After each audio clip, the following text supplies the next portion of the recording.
Well, I don't have much money, and I don't have much time, and I don't have many friends I could call mine. And I've been deceived, yeah, but haven't we all? I've seen the sun rise, and I've seen the sun fall.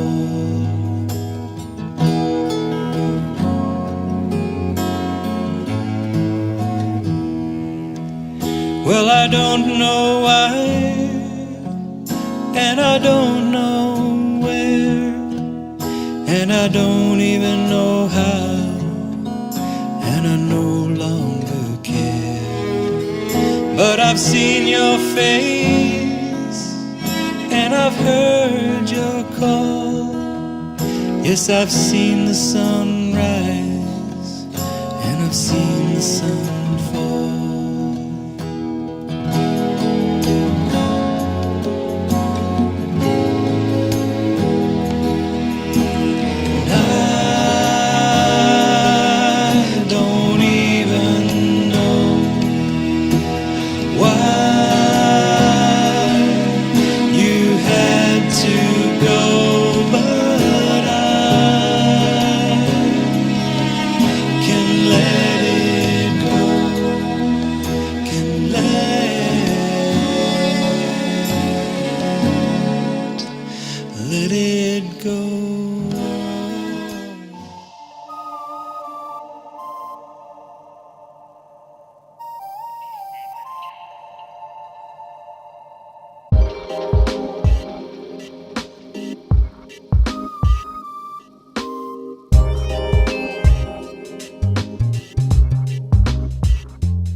Hello and welcome to another SDAQ&A, going live here to multiple channels with my very special guest, Kerry Wynne. How are you, Kerry?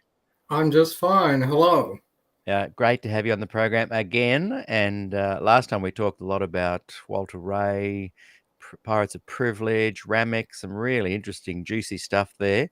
So I encourage people to go back, either if you're watching on YouTube and look back and find that interview with Kerry, and or on Facebook as well. It's becoming a bit of a habit, but I keep apologizing for running late each week, and I won't go into why. It's no use, but here we are, and great to be here. We've got CMB, the ambassador, watching. Hey, great to see you, CMB. We've got Miles watching with Answering Adventism, and two great guys, both interviewed on the program, and loving some of your recent stuff, you guys. Brilliant. So, and we've got Steve Scott also watching. I interviewed him last week on this topic, and we might even bring him in live a little bit. So, Steve, if you're watching, give us a hoy in the comments so we know for sure. And it'd be great to bring you in on the conversation a little bit later, and you can share some of your thoughts. So, Kerry, you watched that interview that I had with Steve, and you also are an enthusiast, or what could we say, a scholar of the Lunar Sabbath. And what were your thoughts? Give us some thoughts on the interview, things that you probably noticed I got a bit confused. That wasn't Steve's fault.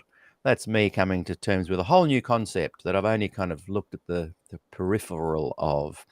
So tell us your thoughts on the interview, and then tell us some ways to maybe make it easier for me to understand, and then just give us a overview of what we're talking about.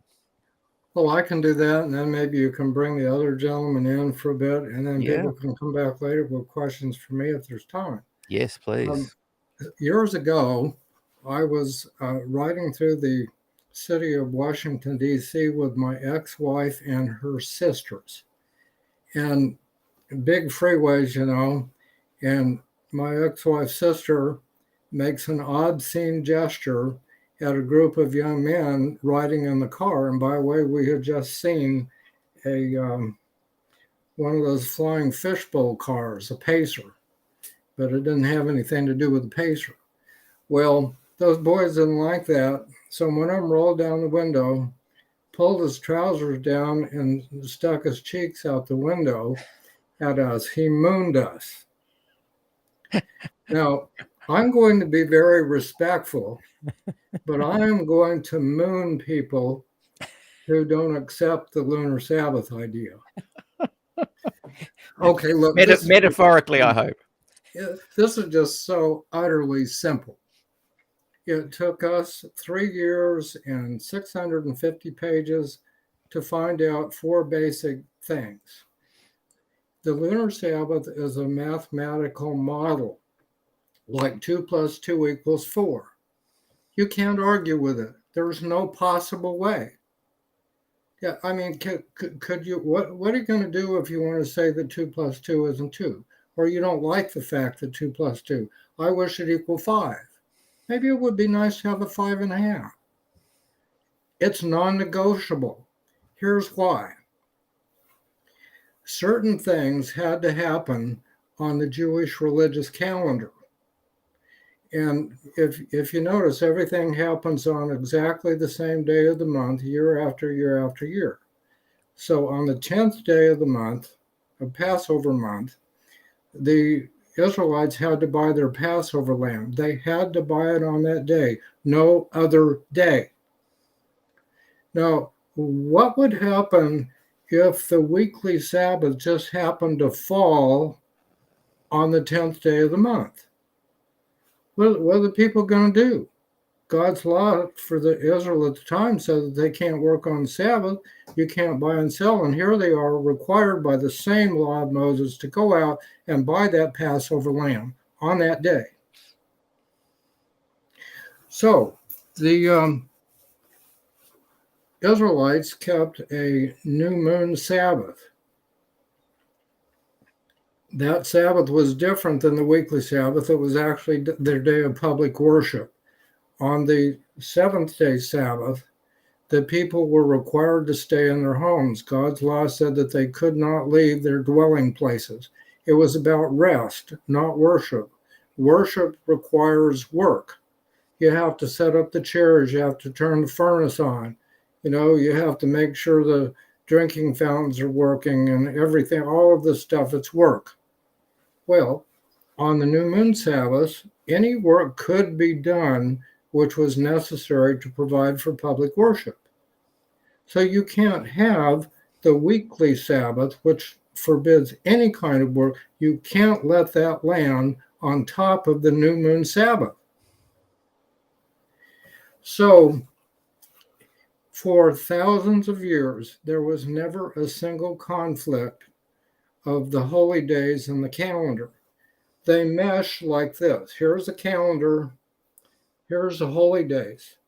They don't fit. Nothing else fits. It's like a hand and glove fit between the days on the calendar and the holy days. Everything happens on the same day of the month. The Passover is always on the 14th day of Passover month. The double Sabbath that starts the Feast of the Unleavened Bread, it always is the next day on the 15th. The last day is always the 22nd. So there is no possible way that the weekly Sabbath would ever fall on that day. It wouldn't fall. Can you imagine what would happen if the weekly Sabbath fell on the Passover? Mm.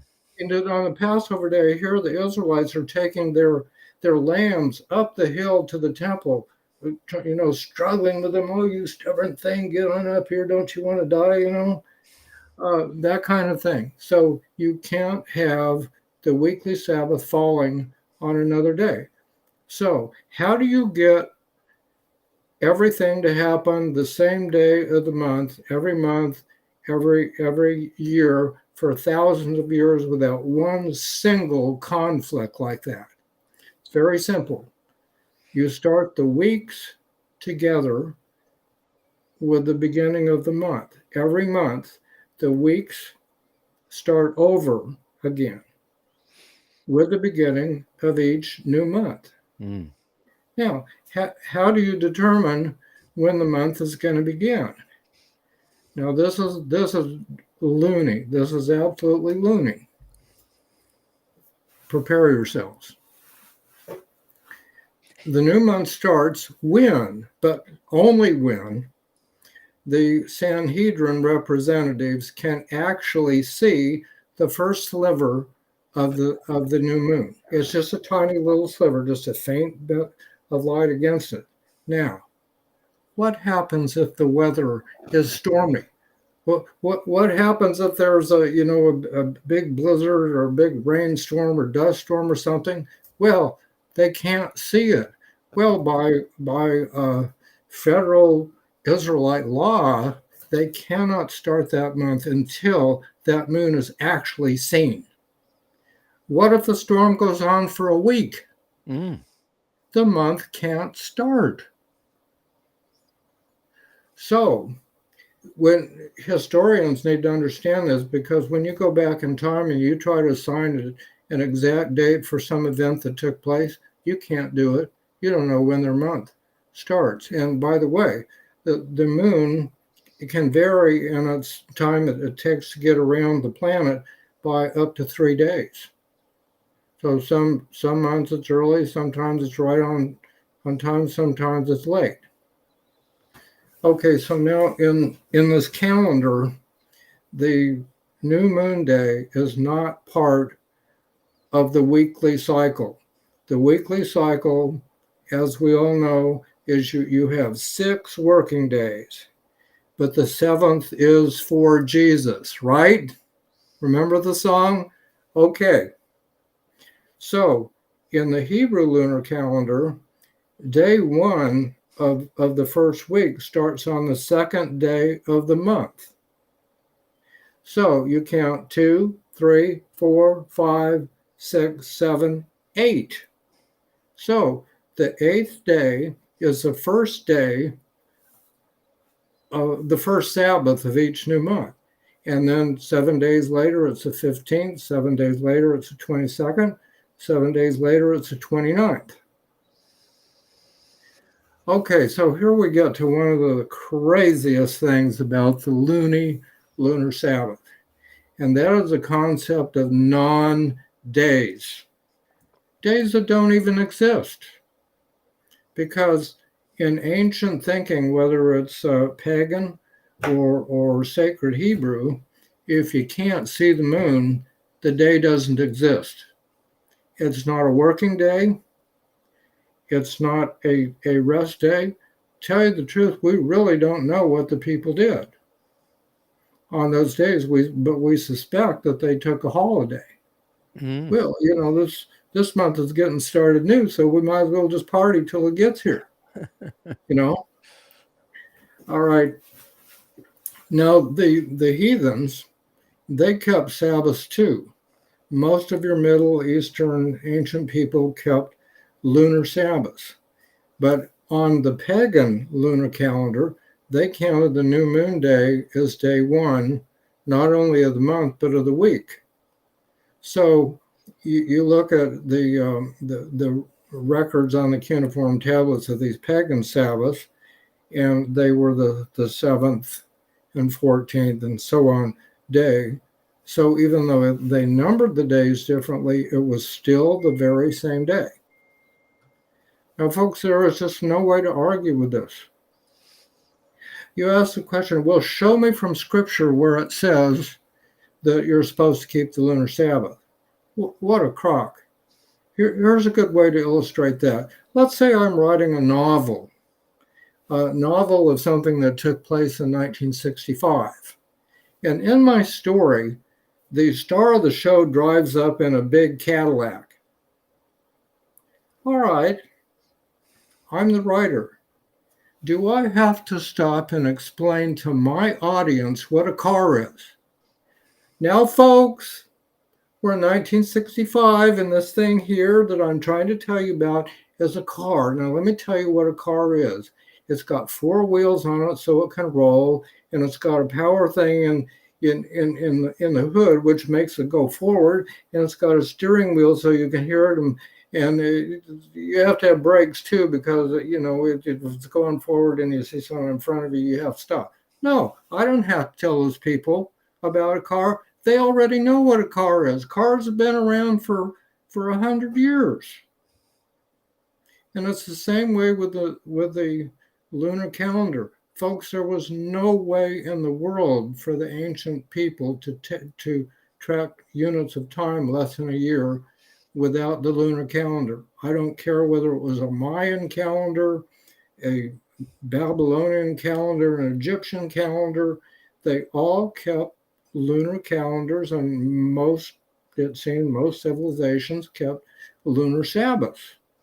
So you can't go to the Bible and expect an explanation unless you go to the book of Hezekiah. Now, Hezekiah is my favorite book because you can make it say anything. So I'm going to have you turn to chapter 4 in the book of Hezekiah, verse 7, and it's going to say, folks, you must keep your Sabbaths with the lunar calendar method. Now, I know this is the way you've always kept it, but I'm just telling you right now, this is the way you have to do it. Hezekiah 4:7. There's your scriptural proof from the book of Hezekiah. So I don't know what else there is to say. I can add one more thing to this. Actually, I've got a few more things I can say to come to think of it. I'll just quickly bring up CMB wrote excellent point there. I'll bring that up now because it's contextual what you just said. He says some SDAs are allergic to context. We'll bring the Adventist view of the Sabbath in soon, but keep going. I'm enjoying your explanation. Okay, now you can persuade some Sabbatarians to admit that there were lunar Sabbaths, and they say that those were the ceremonial Sabbaths, the annual Sabbaths. So they say, well, the Israelites kept the annual Sabbaths by the lunar calendar, like you've explained, but they kept the weekly Sabbaths according to fixed 7-day intervals. No, wait just a minute here. Just use your brain for just a minute. Eventually, that fixed seventh day is going to land on the Passover. It's going to land on the 14th. All right, the people are busy working on the Passover day. It's going to land on the new moon day. Eventually it's going to land on the 10th day of Passover month, and it's going to wreak havoc. No, you cannot possibly have a weekly Sabbath on a fixed basis and run your annual Sabbaths on the basis of the lunar calendar. You just cannot mathematically. That is impossible. So now I'll just add a few things here. The lunar calendar is thoroughly documented in history. The reason why people don't know where to find it is because who cares? Sabbatarians make up a very tiny percentage of the Christians in the world. Nobody cares. The issue was solved back at the cross. This idea of keeping the Jewish Sabbath, that's really kind of strange to Christians today. So nobody's looking at it. But I'll tell you where to go to find it. There are Jewish records outside of the Bible. We found records which tell what calendars were used in the Second Temple between the Babylonian captivity and the time of Christ. Every one of those calendars was lunar. Now, what did I tell you? You can't run annual Sabbaths by the lunar calendar, and you're running weekly Sabbaths in fixed intervals. It's just impossible. Okay, so even when Antiochus Epiphanes desecrated the temple about 160 BC for 2 years, guess what kind of a calendar he brought in? A lunar calendar. And guess what? The Babylonians kept lunar Sabbaths while the Jews were in captivity. And while the Israelites were in Egypt, the Egyptians kept lunar Sabbaths also. Of course, their idea of Sabbath keeping was way off what our idea is. Mother would not want her teenage boy going to one of these worship services. I can guarantee you that. Okay, so you have this record of the use of the lunar calendar. Then another thing, you have two books. There are Jews who want to keep fixed Sabbaths. So they write these books. There's the book of Jubilees and the book of Enoch. In both of those books, you have people advocating that a fixed seventh day would be a better way to keep the Sabbath. And these books were widely circulated, and yet the religious leaders in Judaism resisted this influence all the way up to 359 AD. Now, we have historical records that are of great interest, and then I think I'll be about wound up. When the Jews had their temple attacked by the Romans, it is recorded by Josephus that the general who attacked the temple consulted the Jewish lunar calendar to figure out which days the Jews were keeping for their Sabbath. And he attacked around the 8th day of the month so as to maximize the effect on their Sabbath. How did he know that the 8th day was their Sabbath? By the lunar calendar. And then, of all things, the biggest one of all, we have recorded in histories. You can go to almost any good encyclopedia and look up Hillel II. He was the most powerful Jewish rabbi, and there was a larger number of Babylonian Jews than there were Jerusalem Jews, because only 1 out of 10 of the Jews decided to move back from Babylon to Israel, to the Holy Land. Okay, so the Sanhedrin, remember what I told you before, the Sanhedrin was the body that determined when each new month would start. The Roman emperor was upset with the Jews because they were always rebelling, and they had just had a big rebellion and a massacre and stuff. So he makes Judaism illegal. He disbands the Sanhedrin, and there's no one officially to watch for the first sign of the new moon. So Hillel II was a brilliant mathematician. He spent a whole year in 358 BC designing a calendar that would approximate the lunar calendar.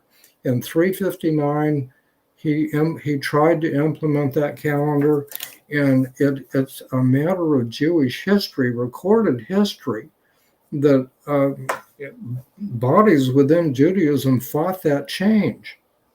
I mean, we have records as late as 1000 AD recording the fact that that there were large factions in Judaism which did not want to follow that calendar because it violated the law of Moses. So, I mean, there you have it. Mm. It took us 3 years to find the 3 or 4, 5 simple little things, but it's irrefutable. Where do you run with this? And I think all the civilizations or communities around the globe that do anything to do with keeping dates and times, the lunar component is a key component, along with the cycle of the Earth around the sun and the seasons that they notice. I want to just bring up a couple of points people have raised in the questions, and then Steve, if you're watching, can we bring you in just to give a little bit of a thought there? Steve's just messaged, he's going to keep watching just for a little bit, and we'll bring him in a little bit later. You tell us when you're ready, Steve. He's still working at his gallery there and needing to run back and forth a little bit between customers and us, but Steve, we'll leave that to you because Kerry and I are very flexible. So he's happy to let us know there. So quick thought there with I agree. The lunar, the seasons, the sun, the revolution of the Earth around the sun, whether they knew that was happening or not, there was this measurements can be found in the heavens, in the sky. As you mentioned earlier, some of those, say for example, the pagan interpretations vary from the Jewish ones. So if we're here today as people that want to kind of, there's many people that are watching that want to keep the Sabbath correctly. Adventists want to keep it to the point of it being a salvational issue. How can we accurately say that the path that the Jewish people interpreted for 1,000 years is correct and the pagan version is incorrect?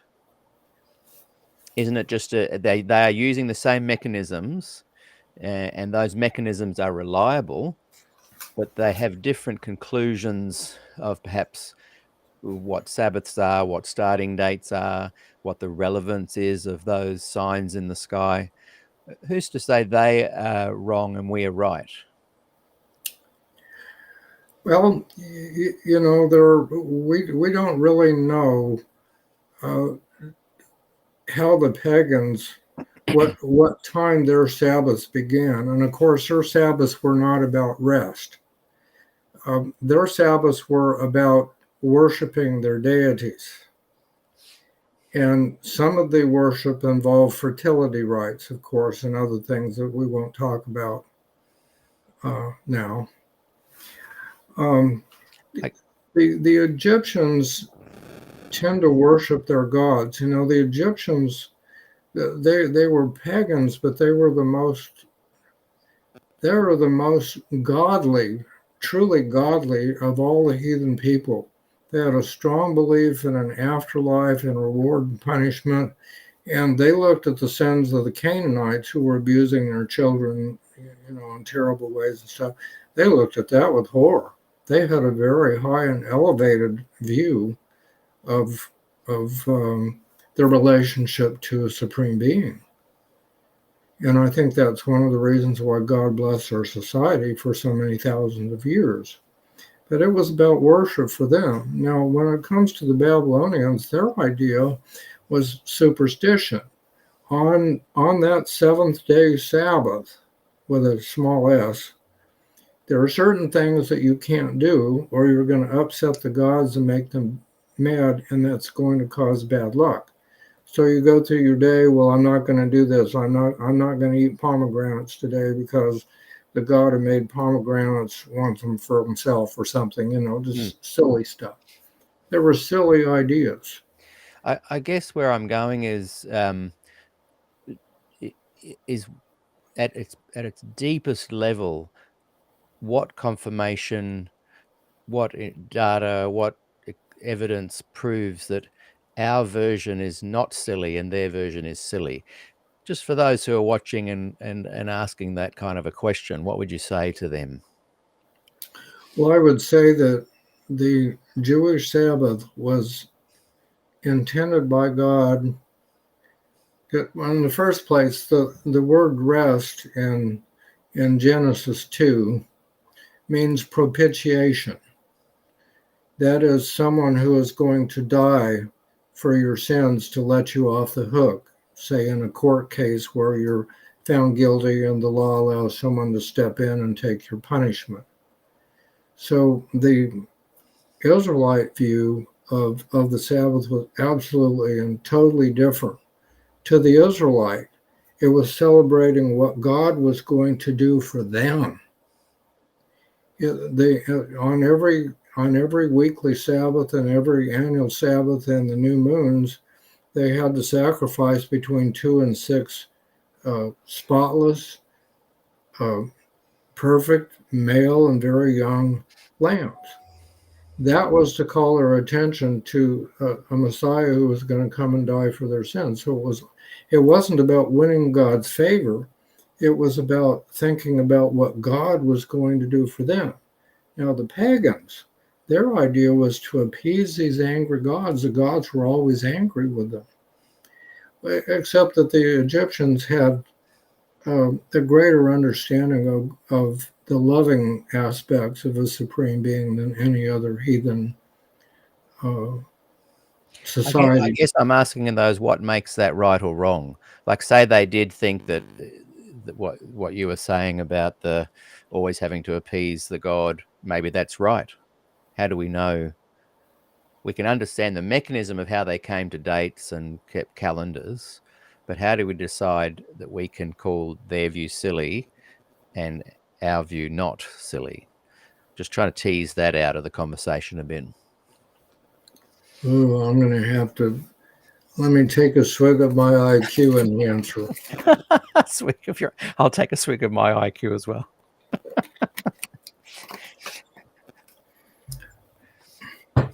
Well, the Sabbath was like the gospel to these people. It was actually the gospel. The death of those lambs pointed forward to the death of Christ on the cross, and it elicited love. And you would think in a relationship with a supreme being that love would be more noble than trying to appease that God by doing something so we'd be less angry. As far as how you arrive at the date, you see the Lunar Sabbath thing is just not, it's not totally in the imagination. Here's how it works. As the moon goes around the Earth, there are 4 major cycles, main cycles. At each point, at each of those 4 points, the moon seems to stay still for a day or two. It rests. And the pagans interpreted the fact that they couldn't see the moon move as much in these 4 positions every 7 days. They interpreted that as rest, ceasing to do something. I'm afraid I'm not on the right track. Redirect me. Well, I think what I'm saying is in exactly what you said there, the interpretation. So the Jewish civilization or movement or peoples saw these things, saw their God, interpreted it their way. The Egyptians interpreted it their way, the Babylonians their way, the pagans their way. So if we step back from the mechanism of the lunar, the calendar, the stars revolving, the sun, the earth, how can we confirm we are the guys that in the big picture have the right God, that in fact it's the Jewish God that we should be putting our confidence in rather than the Ra God or the Babylonian God or the pagan gods? What kind of, perhaps if I personalize it more, what gives you the confidence to follow that God instead of the Babylonian God? It's a deeper question than just the moon and the calendar, but I think it's an important one that kind of almost is at the hub of everything. The pagan system seemed to lend itself to the abuse of children.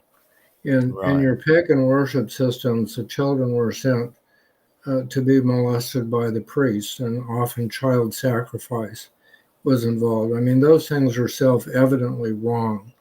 You look at the Hebrew system, and here on the Jewish Sabbath, God is coming down. His presence is with the people. He's drawing them to him. That makes the people want to be better. It wants them to forsake sins. You know, that's not only better for individual happiness, but for family and societal happiness. And then, of course, we have Bible prophecy. We see in Genesis 2 that, you know, a deliverer is coming. No, not Genesis 2. Where, you know, the snake is told that it's going to have its head crushed, but it's going to bruise the heel of the deliverer. So you see these things coming true. Then you've got the 70-week prophecy until the Messiah. It's interesting to note that Jesus proclaimed himself to be the Jubilee Sabbath. On the main big Jubilee Sabbath that happened every 49 years, the sins of the people were forgiven, all debts were canceled, and the slaves were set free. And Jesus made that announcement on the 29th in AD 29, which is a Jubilee year. Amazing fulfillment of prophecy. So it's this fulfillment of Bible prophecy, along with these other things, which tell me that I'm following the right God. So fulfillment of prophecy and morals being upheld I guess there's some rabbit holes we could go down, which we won't. And I noticed Steve is ready to come on, and he can kind of chat a little bit about his interview and some of the things we've just been talking about. And I love that you're okay with him coming on and just sharing this. SDAQ&A is such a organic, we're going with the flow kind of. Very unique. But I guess people could be saying things like, well, we could follow the Mormonism rule and the Mormon God. And because if you look at Mormons, the moral character seems to be pretty high. If you looked at, say, what is it, Japheth or Japheth, that king, Jehovah Witnesses. but that king in the Bible, I think it's it's spelled Jephthath or something, where he promised if he won the battle he would sacrifice his daughter. That's a biblical view. From the Jewish tradition, that seems to me a little bit unethical, a little bit immoral there. But we still throw our confidence in their faith. I guess I'm just wondering why. Yeah. When there seems to be kind of in all the groups, the pagans, the Egyptians, there seems to be some pretty disastrous kind of God behavior in all of them. There's something about, there are some strange stories in the Bible, some strange incidents, but we have to be careful in trying to decipher what that means, because you have to look at the culture, the context that it was said in, and how the people thought and what the individual conditions were at the time and who was speaking to who and what those things meant. And unless one of the greatest Hebrew linguists has told us that there are some things in the Bible that we'll never really understand because we just do not know what the Hebrew language said. These things are all translated. And I think too, if you agree at the basis, ground zero starting point, that God is love, when I read a story like that, the Japheth, I think there's room to see that as an allegory. Maybe the daughter was an example of Israel and the enemies, and you'd sacrifice everything for your God. It may not have been him actually throwing her under the bus and killing her. You've got to look, like you say, at the context. Is the story a metaphor? Is it a parable? You've got to really see it from a bigger picture, I guess. I'm agreeing with what you're one saying. big picture to look at is that, if you look at the Bible, you see that it is God's word and it is reliable, but there are some errors in it. And a lot of those errors are caused by the fact that the translators just can't figure out what the Hebrew language meant. That's right. So so they've supplied something, and we have no confidence that that's exactly what really happened. And then another thing, the Bible just simply tells it like it is. I mean, it tells us, for example, that King David had 700 wives. It reports it. That wasn't right. We know that wasn't right. But that's what happened. So you hear about it. So you can't say, well, King David had 700 wives, so I think I'm going to go get him. Yeah, I think you're right. Context. How did it manifest itself? Like, obviously, if it's manifesting itself in the new moon, let's sacrifice a few young children at the altar and throw them into let's not even talk about it. But the point is that you do have to look at a lot of different things. And for you, you've settled into confidence in the Jewish God and this notion of keeping the Sabbath, and I'm glad that you've been unpacking how that happens. Let's bring Steve on. He's just joined us there. We'll bring him in. You're okay with that, Kerry? We do that now? Yeah, I'll just stand by. I'll fade into no, because I'm going to read the questions that have come. I'm going to read the questions that have come to you, and you can both have a bit of chat about them. So don't be disappearing. You stay right there. Hey, Steve, good to see you. Hi, Steve. Hello there. Hello, Wayne. Pleased to meet you. Yeah, you guys have never met, have you? It's good to be able to introduce you both. That's what it's all about here on SDAQ&A. Okay.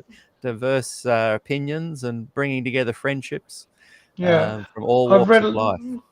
I've read a bit of your work. Wayne only touched on it, but remarkable work, and congratulations on such an in-depth and important piece of work, as in lying for God. Well, Mm. let me just say that I am hardly worthy to even touch the pens or typewriters of some of the people that I work with. It was a very large team. We have some of the greatest scholars in the world, not only as writers and researchers, but as consultants. And one of those consultants included Dr. Reuven Bronner. He's a Jewish linguist, Hebrew linguist, who actually lives in Israel and has translated more books from the Hebrew into other languages than any other person, I think, on the earth. And he consulted with us in the writing of our book, so I can't take much credit. Okay. I got the whole thing started, and I got a band load of people who were interested in it. Bill Holman and I just coordinated it. And Margie Littell worked with me in writing the book about the Lunar Sabbath. She was absolutely wonderful. Even though we co-wrote the book together, the manuscript goes to everyone. They look it over, criticize it, say, you need to fix this or that. Yeah. I think the corporate mind has come together in those pages, and the extensive research is much more than one person can handle. I think, and I think that's what's going to happen to a lot of Adventists now. They're going to have to rely less on what comes down from the pulpit and reopen the scriptures themselves and dig deep. Yeah, well, I think Ellen White Yes. even calls people to go to the Bible, don't look at her. But I think, Kerry, one thing you do very well is on par with what Ellen did. She was able to collate from lots of different sources and bring together material and rely on good editors to. Yeah. So, I and just Kerry, sorry, Steve, go ahead. a point you brought up earlier with Kerry, and that's one thing I wanted to touch on and address. When you ask the question, how do we know to worship this God and not the God of Ra or the various other gods, That irrespective interests of me. the mechanism of the day? Yes. This is the God that asks us to enter into a personal relationship with him. Yes. It's not a corporate relationship we're to have with him, or a national relationship.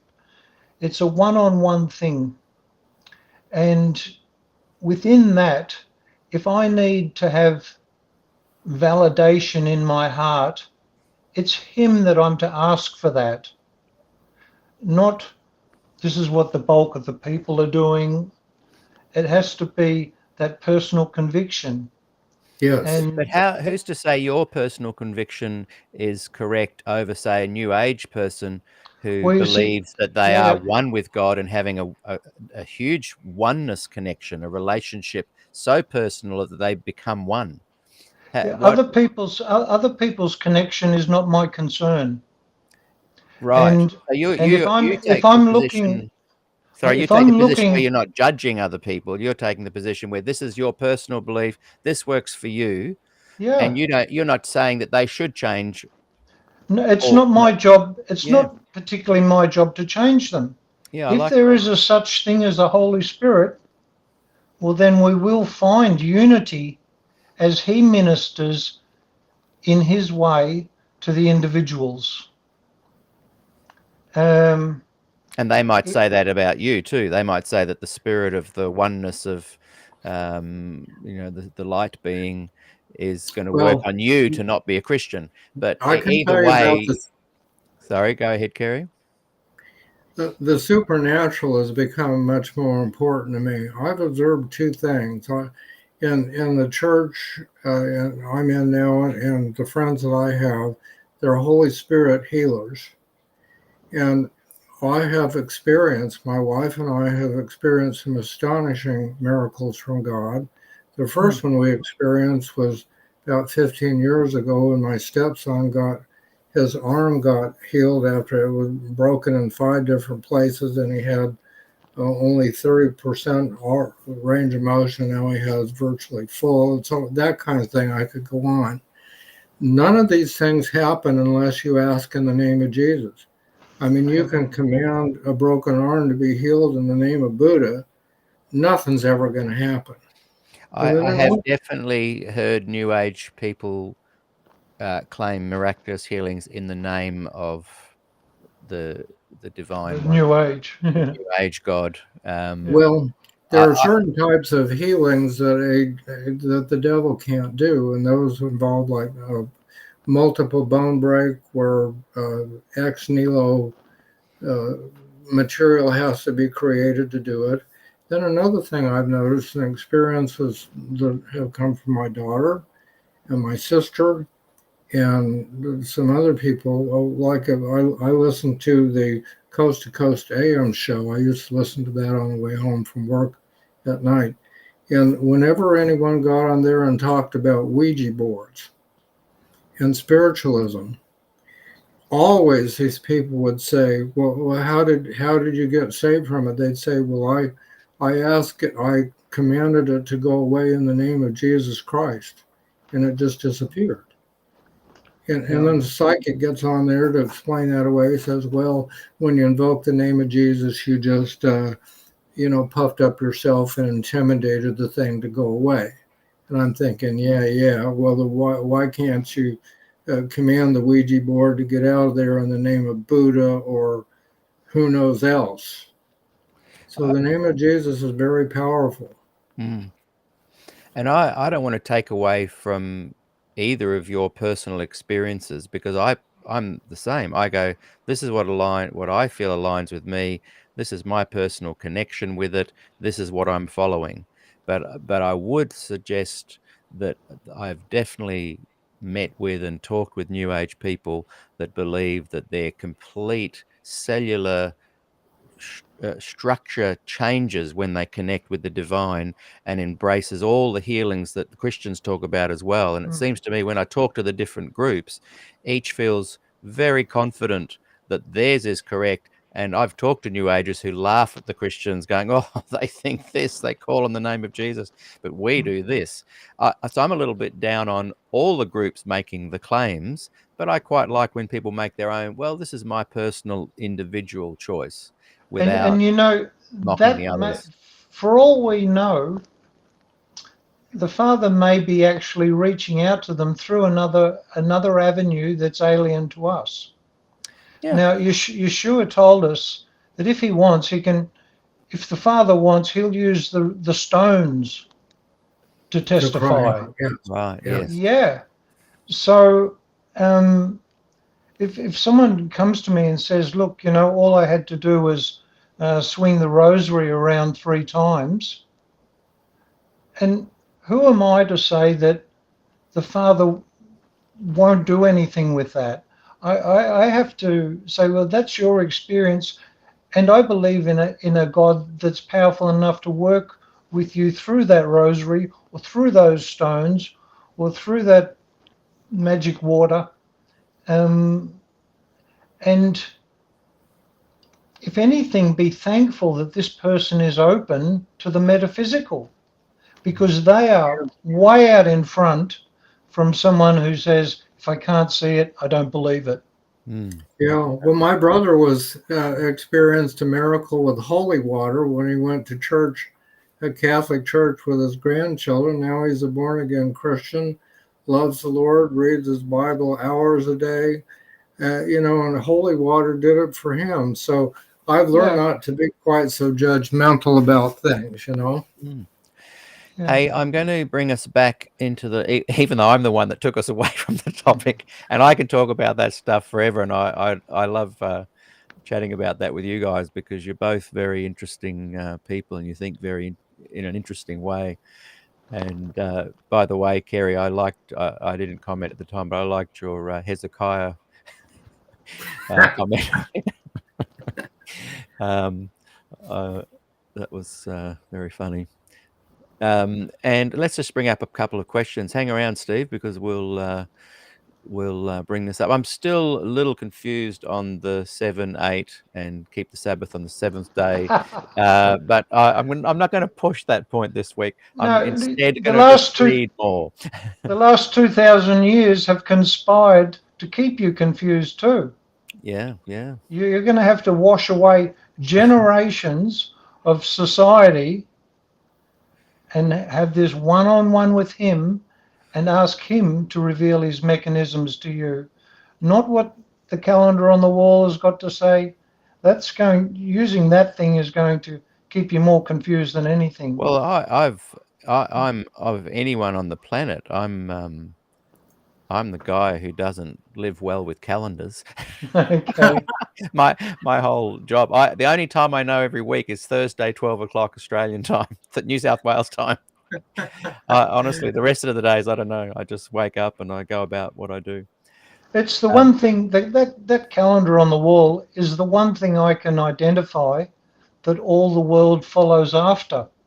I prefer Now, following natural rhythms, and coming up on August 31 New South Wales time is what they call a supermoon.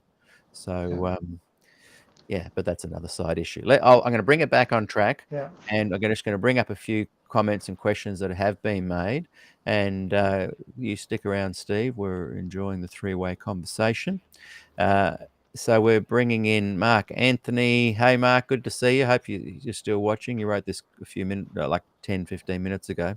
To keep the Lunar Sabbath with a clear conscience, you need at least a Bachelor of Science in Anthropology. What do you think about that, you guys? Kerry, you go first.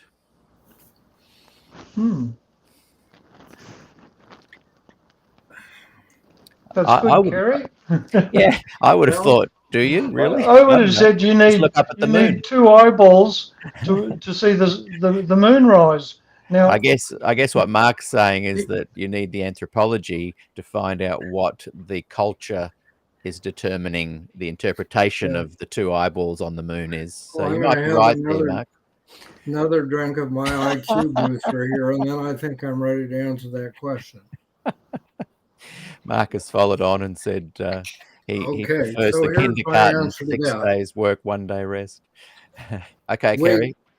We look back in the caves and we find cave paintings of the lunar calendar.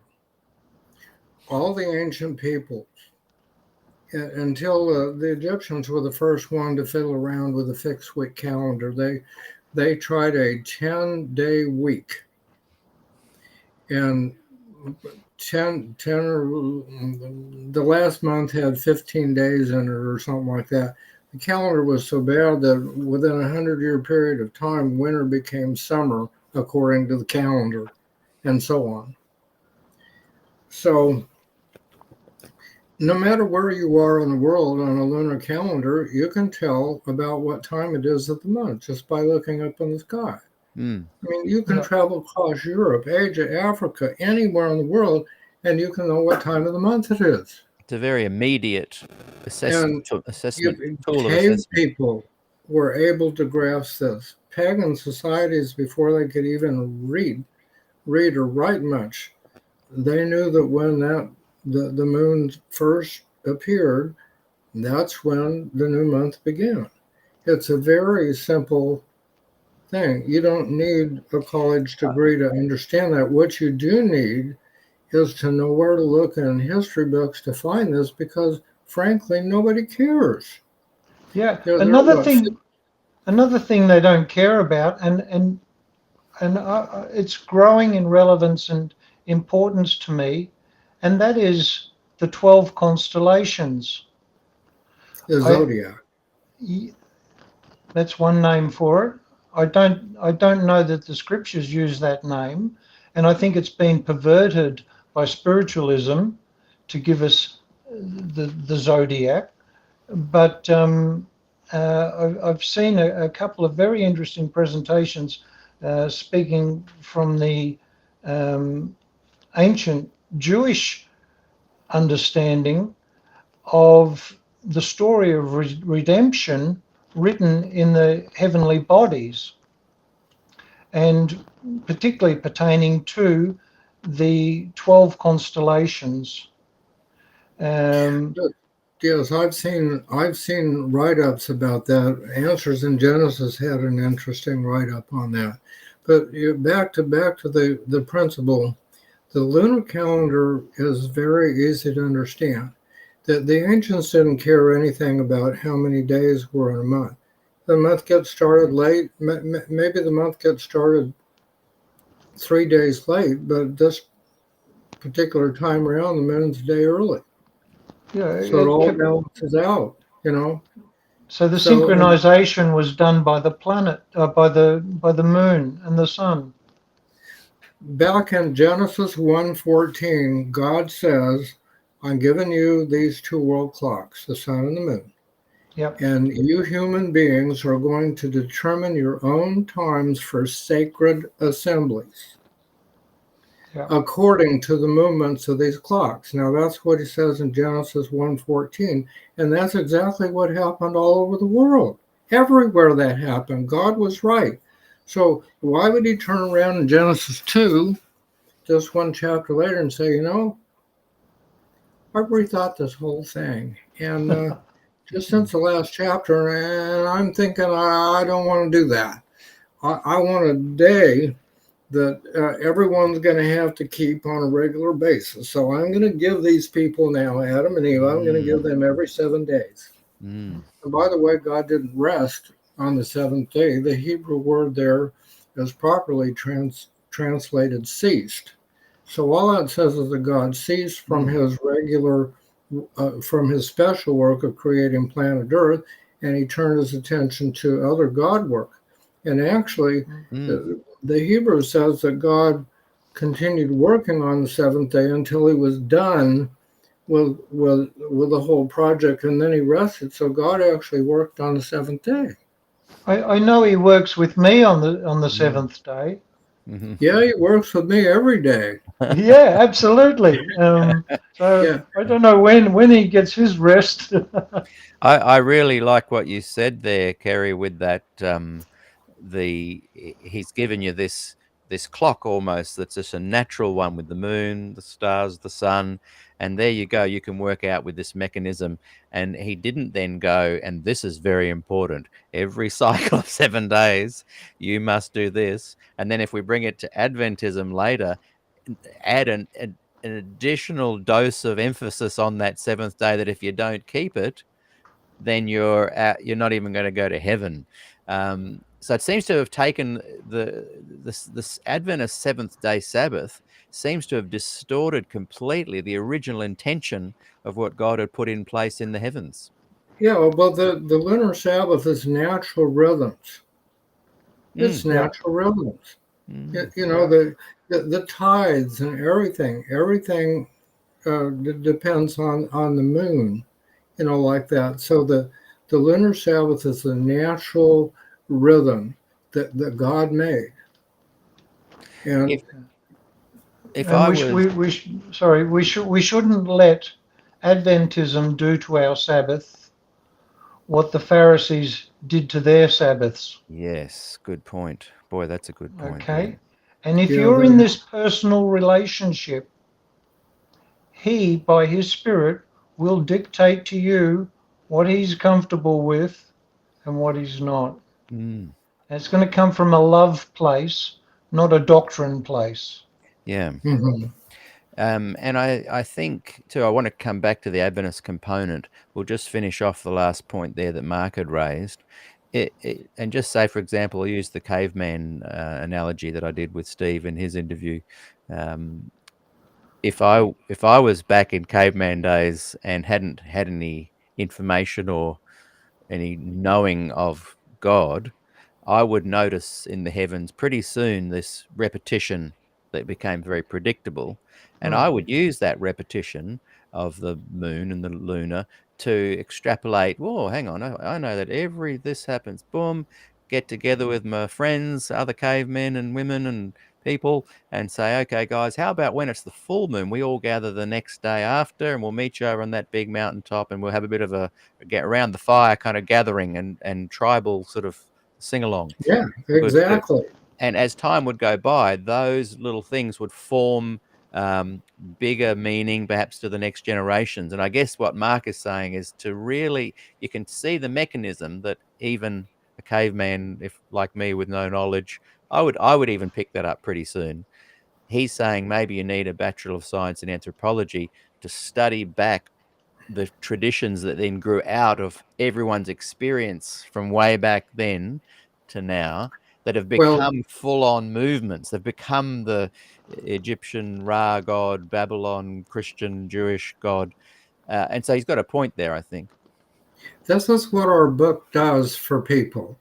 It's called the non-negotiable definitive validation of the reality of the Hebrew lunar Sabbath. No stone is left uncovered. You get we researched the ancient world calendars from all over the world. We got that put together for you. You know, we've got the mathematics worked out. And the interesting thing is the opening and closing of the temple gates in Ezekiel 46. I mean, this is a mathematical thing that's absolutely foolproof. You can't have an opinion about this. You can't say, well, you know, I don't like this mathematical formula, so I want it to read something else. It doesn't work that way. So you have a requirement in Ezekiel 46 that the temple gates were to be closed on the 6 working days and always open on the 7th-day Sabbath, and always open on the new moon Sabbath. Now you see, if the new moon is part of the weekly cycle, eventually as a weekly Sabbath is going to fall on that new moon Sabbath. This proves, mathematically, it proves the lunar calendar because it's the only possible way it can be. It's impossible to abide by the requirements for the opening and closing of the temple gates and Ezekiel 46 without the lunar calendar being in operation.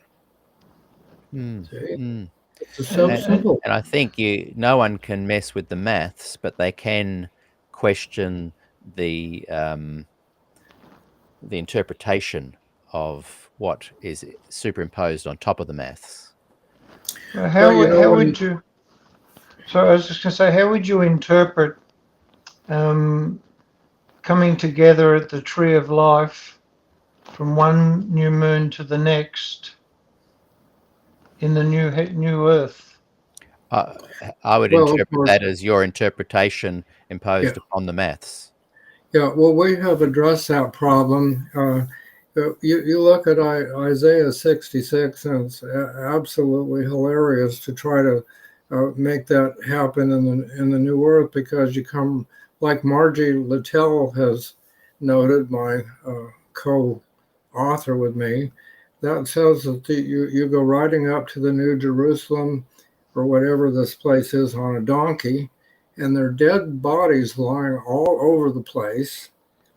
And you're supposed to keep the Sabbath from the one new moon to the next. Well, why aren't people keeping, if new moons are going to be kept in heaven, why on earth aren't Adventists and other Sabbatarians keeping new moons now? I mean, if that's your interpretation, you got to keep the new moons too. Nobody keeps the new moons, not even the Jews, because they don't have a Sanhedrin. They keep the day after the new moon, and they call that Rosh Kodesh or something like that. Kodesh. Okay, so what we have here, we have an analogy. God is saying, if you Israelites will be faithful to me, I will make the memory of your valor in defending Israel last for eternity. It's also a thing that told the Israelites of the day that if they were faithful to God, God would have, like when the Messiah came, the Messiah would have been accepted by the people and made king, and that king would have dwelled in Jerusalem, and then from one new moon to the other, people would, maybe they'd be keeping the Sabbath. You know, it was a freedom of choice that led the Jews to reject Christ. They didn't have to reject him. they could have accepted it. And this is a prophecy. If you folks will be faithful to me, I will bless you with this, and Jerusalem will be, the earthly Jerusalem will be this big thing, and there'll be dead bodies because your enemies are there, but, we'll clean those dead bodies up. And then it's all going to be great, and all the people of the world are going to come to worship me on this earth. So I think that's a good way of looking at that text if you look at context. It's a good assessment there. I'm going to bring up context is critically everything, isn't it? important. Yeah. And CMB has written, question for Kerry. You mentioned this a bit earlier. He's just wanting a reference. Can you tell us which book of Josephus' writings that was in, please? Do you remember the point you made? That is in our book. The book's 650 pages. Where can people buy the book or get the book? The book is absolutely free. And where is it? What's the link people can go to? The link is www.lyingforgod.com. And I know our website name sounds harsh, but when you understand that top Sabbatarian leaders have known about this since 1939 and have rejected and covered it up. Actually, I know someone who sat on the secret 1995 Lunar Sabbath committee. Wow. I know that person personally. That person agreed to a gag order, no talk, or that person would have lost the job there and been subject to who knows what. And their superannuation. And their sustentation. They would have lost their superannuation as well. Yeah, that goes back to your whole experience with Walter Ray too, doesn't it, Kerry? Yes, exactly. And what happened in 1995 was evil, very evil. The General Conference president apparently burned all of the records from the 1939 to 1942 meeting. And who was the president then? That's too soon. Pearson, isn't it? We don't need to mention his name. Let's see, where was I going? Sorry about that. Okay, there was an Adventist Lunar Sabbath researcher by the name of J.H. Wirtz, W-I-E-R-T-S, and he studied the writings of the pioneers, and he found out they were talking about this lunar calendar a lot of the time. And he got to researching it, and he came up with the idea that, this is a no-brainer. We're keeping the Sabbath wrong. And he took this to the denominational leaders, and they didn't want to hear anything about it, but he just kept agitating about it. Finally gets a hearing in 1939. It would be too embarrassing. It would be too embarrassing for a denomination that built itself on the Saturday Sabbath to turn around and say, sorry, world, we got it wrong. Yeah, imagine that. Well, they couldn't do it. So anyway, they agreed in the secret committee not to implement the practice. They said it's true, we can't deny it, but if we implement this, we will lose huge numbers of Adventists. They will leave the church. Wow. Okay, more agitation happened. A couple ladies in Canada wrote this book, sent it out to all the Adventist pastors in North America. It's irrefutable work that they did. I've got a Facebook page that has all the stuff on it. And anyway, so finally this secret meeting in 1995 is forced. Well, nobody has seen Wirt's paper. It was 293 pages long, I think. It was essentially the same book that we wrote, probably, who knows? And we've taken where he probably left off, and we've just gone light years beyond what we think he had done. But all of that evidence and notes from the 1939-40-41 meeting disappeared. Wirt's paper is gone. Nobody's seen anything for it, and there's a gag order. No one can talk about this who was on that committee. Wow. And I can't get a word out of this person who sat on that secret committee. This person will not talk. No. Well, they would. To this day, that person will not still talk. be in trouble if they did. Yeah. Yes. Far out. See, Three, that's huge, and it's as big as Glacier View was with Des Ford and questioning the authority of Ellen White in relation to the investigative judgment and the sanctuary doctrine. This is exactly. so that's Adventist only unique doctrine, distinctive doctrine, and as Steve was saying, you remove the seventh day from Seventh Day Adventism. You've got your imminent return of Christ, which has been well over 150 years overdue.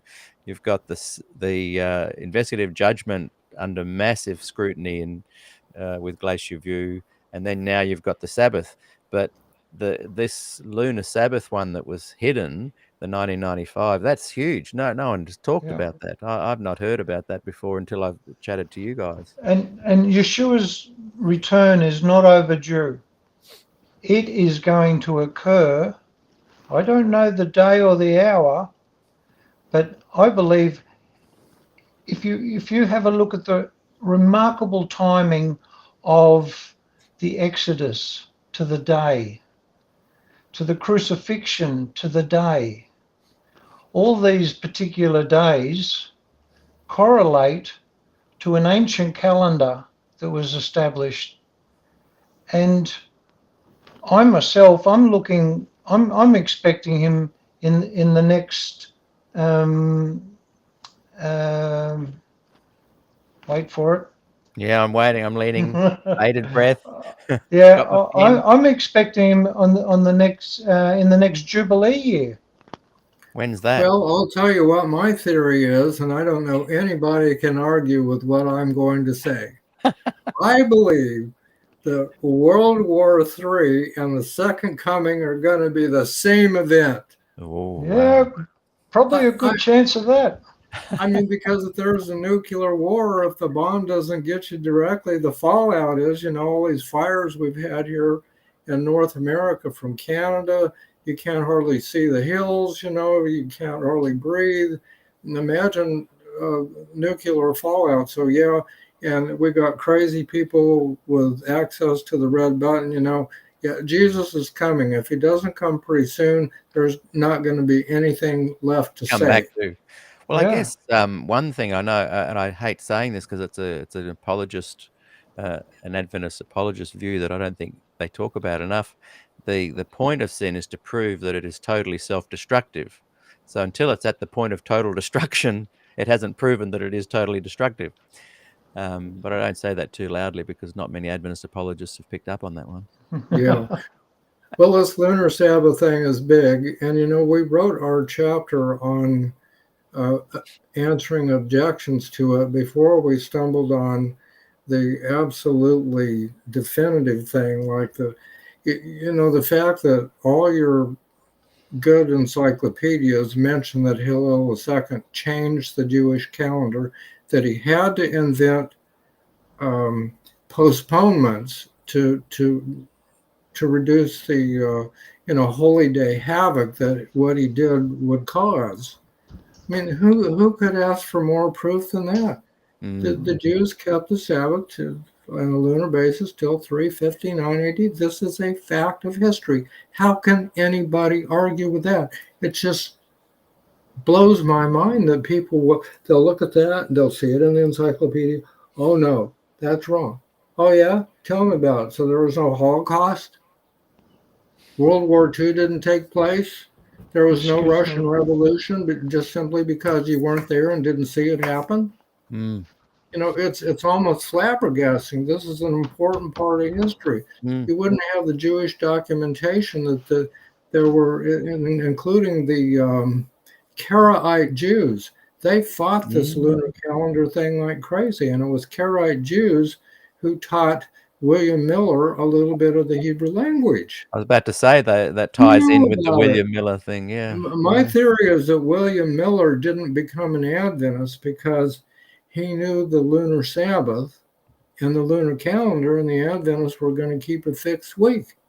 So why would he want to go with a bunch of people who were keeping the wrong day? Wrong day. Yeah. I mean, that's just a theory. I can't prove it, but yeah, no, it makes sense, particularly if you're following the God of the Jewish system. Let's just bring back, while Steve's just gone to serve a customer, and we will continue on with these questions that were directed more to you at the time. This is Stephen Beagles. Actually, one Mark has just said a while back, Pentecost disproves any Levitical lunar Sabbath. What are your thoughts on that? Okay, well, I can take and run with that. Actually, it proves the lunar Sabbath. But remember, with the mathematical formula, there is no possible argument against the lunar Sabbath. I mean, if you want to say that 2 and 2 are 5, you can say that, but it's meaningless. So you can't take a mathematical model like the lunar calendar and those holy days and just say you don't like it. There are no objections. There's no possible objection. How many objections can you come up to prove that 2 plus 2 is not 4? How many theories can you circulate that 2 plus 2 is not really 4? It's just not possible. So here's the thing on that Pentecost thing.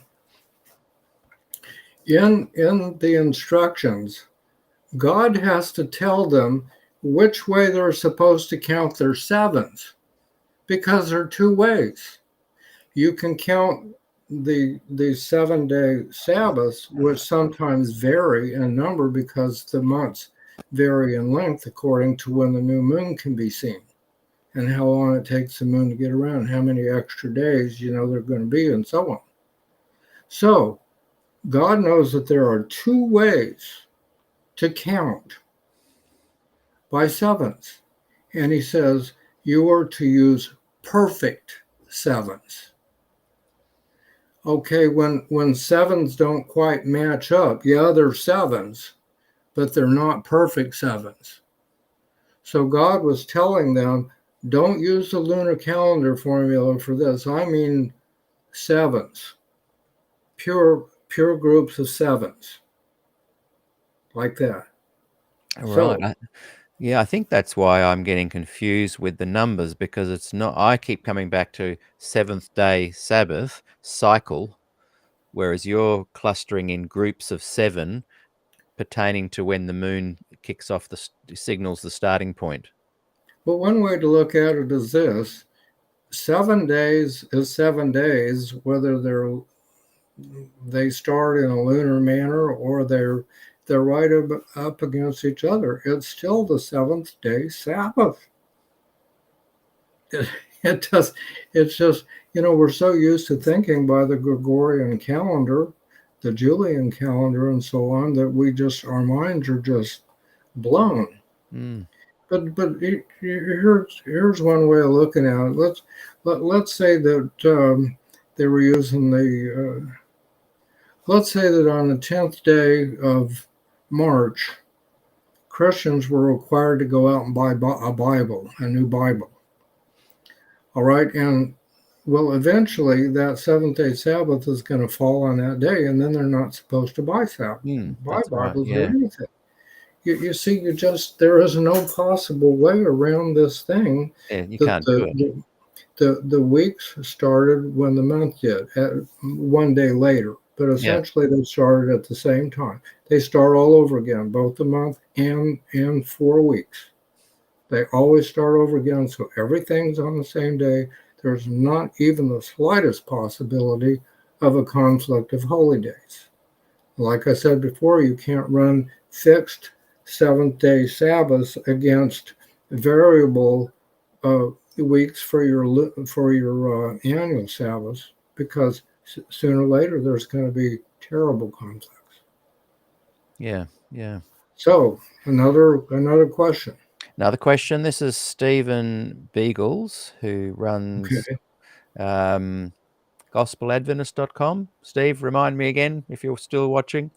And I'll let people leave know that up for just a minute. So, hang on, where did that disappear? There we go. I'm not sure it matters if the Passover falls on a weekly Sabbath and a lunar Sabbath. Adjustments will be made to allow for this to occur. Okay, well, first of all, if this were to be a problem, there would be instructions in the Bible for what to do if there was a conflict. Now, let's keep in mind what happens on the day of the Passover. You've got people dragging their lambs up the hill to the temple. The priests are killing lambs right and left. The people are preparing for the Passover meal. The women are cooking over the fires, and that is work. Now, let's say that a Sabbath happens to land on the 14th day, and you couldn't move it to the 13th day if, say, a Sabbath were to fall on that day, because the instructions are that has to be the 14th day of the month. You don't have the option to take the 13th day or the 15th day. It has to be the 14th. So a Sabbath can never, ever, under any circumstances, fall on the Passover. Now, it doesn't, this argument does not exist. And here's why. Except for 2 of the annual Sabbaths, one of which was, I think, the clearest example to understand, the Day of Atonement. The Day of Atonement had to be on the 10th day of a month in the fall. Other than that, and one other Sabbath, all of the annual Sabbaths, remember, Sabbath means 7. So, annual Sabbaths always fell on a weekly Sabbath. There were only 7, 8, or 9 or so of these annual Sabbaths, but whenever one happened, it always fell on a weekly Sabbath interval. Always. Never any exception to that rule, except for these 2 outliers that, I mentioned one as an example. So, and this is important too, because by God's law, the Feast of the Unleavened Bread had to start on the 15th and had to end on the 22nd. Those had to be Sabbaths. They were the 15th was always a weekly Sabbath, and when an annual Sabbath fell on it, it falls on the same day. It's always in intervals of 7. The 22nd, always a weekly Sabbath, but it's designated a double Sabbath when an annual Sabbath happens to fall on that too. You don't have your annual Sabbath falling on what you would think of as Tuesdays or Fridays or something like that. No. An annual Sabbath falls on a Sabbath. Simple to understand. So that conflict does not really exist. Yeah, good answer. And Stephen, if you want to follow up to that, just pop it in the comments there. Now, I've promised everybody just over an hour in, we do a little toilet break. A lot of people have requested it. So just sit there, and unless you two want to keep chatting about something on your own for a minute, is there something you can ask each other? What say we try that? We'll experiment. I've done this before and it's gone well. So quick toilet break for me and anyone else that wants to. But here I give you Steve and Kerry, the Steve and Kerry Show. Okay. Good to see you, Steve. I'm sure we'll be keeping in touch more. Yeah, I've tagged you on Facebook, your Facebook page, to see if I can become a friend other than a brother. Okay, I'll look for that. Yeah. There's I'm only a novice at following Yeshua's calendar, and I'll often have curly questions fired at me, and they are fired. They're like an arrow. They're not always an inquiry. And I've found a few difficult to answer, but what I find the most difficult with these people is they won't commit to researching for themselves. They have become like people that need, or sheep that need to be put onto a green pasture in order to eat. They're not accustomed to looking for the food themselves, and I think that's probably due to dumbing down by being a congregation member, being spoon-fed our theologies. I doubt whether many people in the Adventist Church would have come to the doctrinal conclusions on their own volition after their own study. I think they have actually had to rely on denominational teaching in preference to scouring the word themselves. Yes, well, that is a problem, and unfortunately, I was like that for a long time myself. I mean, I taught school in the Adventist system. I was a licensed lay preacher in the Adventist system. And when these questions started coming up that really questioned the legitimacy of Adventism, I was just too busy. Like, I never read the book, The White Lie. If I had, back in 1982, 83, I would have come out and I probably would have joined the Seventh-day Baptist Church. Right. Something like that. Something I probably would have remained a Sabbath keeper, but I wouldn't have been able to be an Adventist. But I was too busy. The discovery of his calendar has also answered a few unexpected questions that I didn't even know I had at first. The first one to come to mind is Joshua marching his army for 8 days, and I'm thinking, well, surely they were at work marching on a Sabbath. If you count sort of Saturday, Sunday, right through to the next Saturday, there's 8 days. But the lunar calendar allows for this. It's synchronized perfect. Well, in this particular case, the extra days come to the rescue. Yeah. You see, the extra days always fit, if there are any. Well, there almost always are. There probably always is at least one extra day. And let's say your month didn't get started for several days because there was a dust storm and the Sanhedrin couldn't see, to verify the first sighting of the moon. Well, so let's say this event took place around the 28th day of the month, the Sabbath.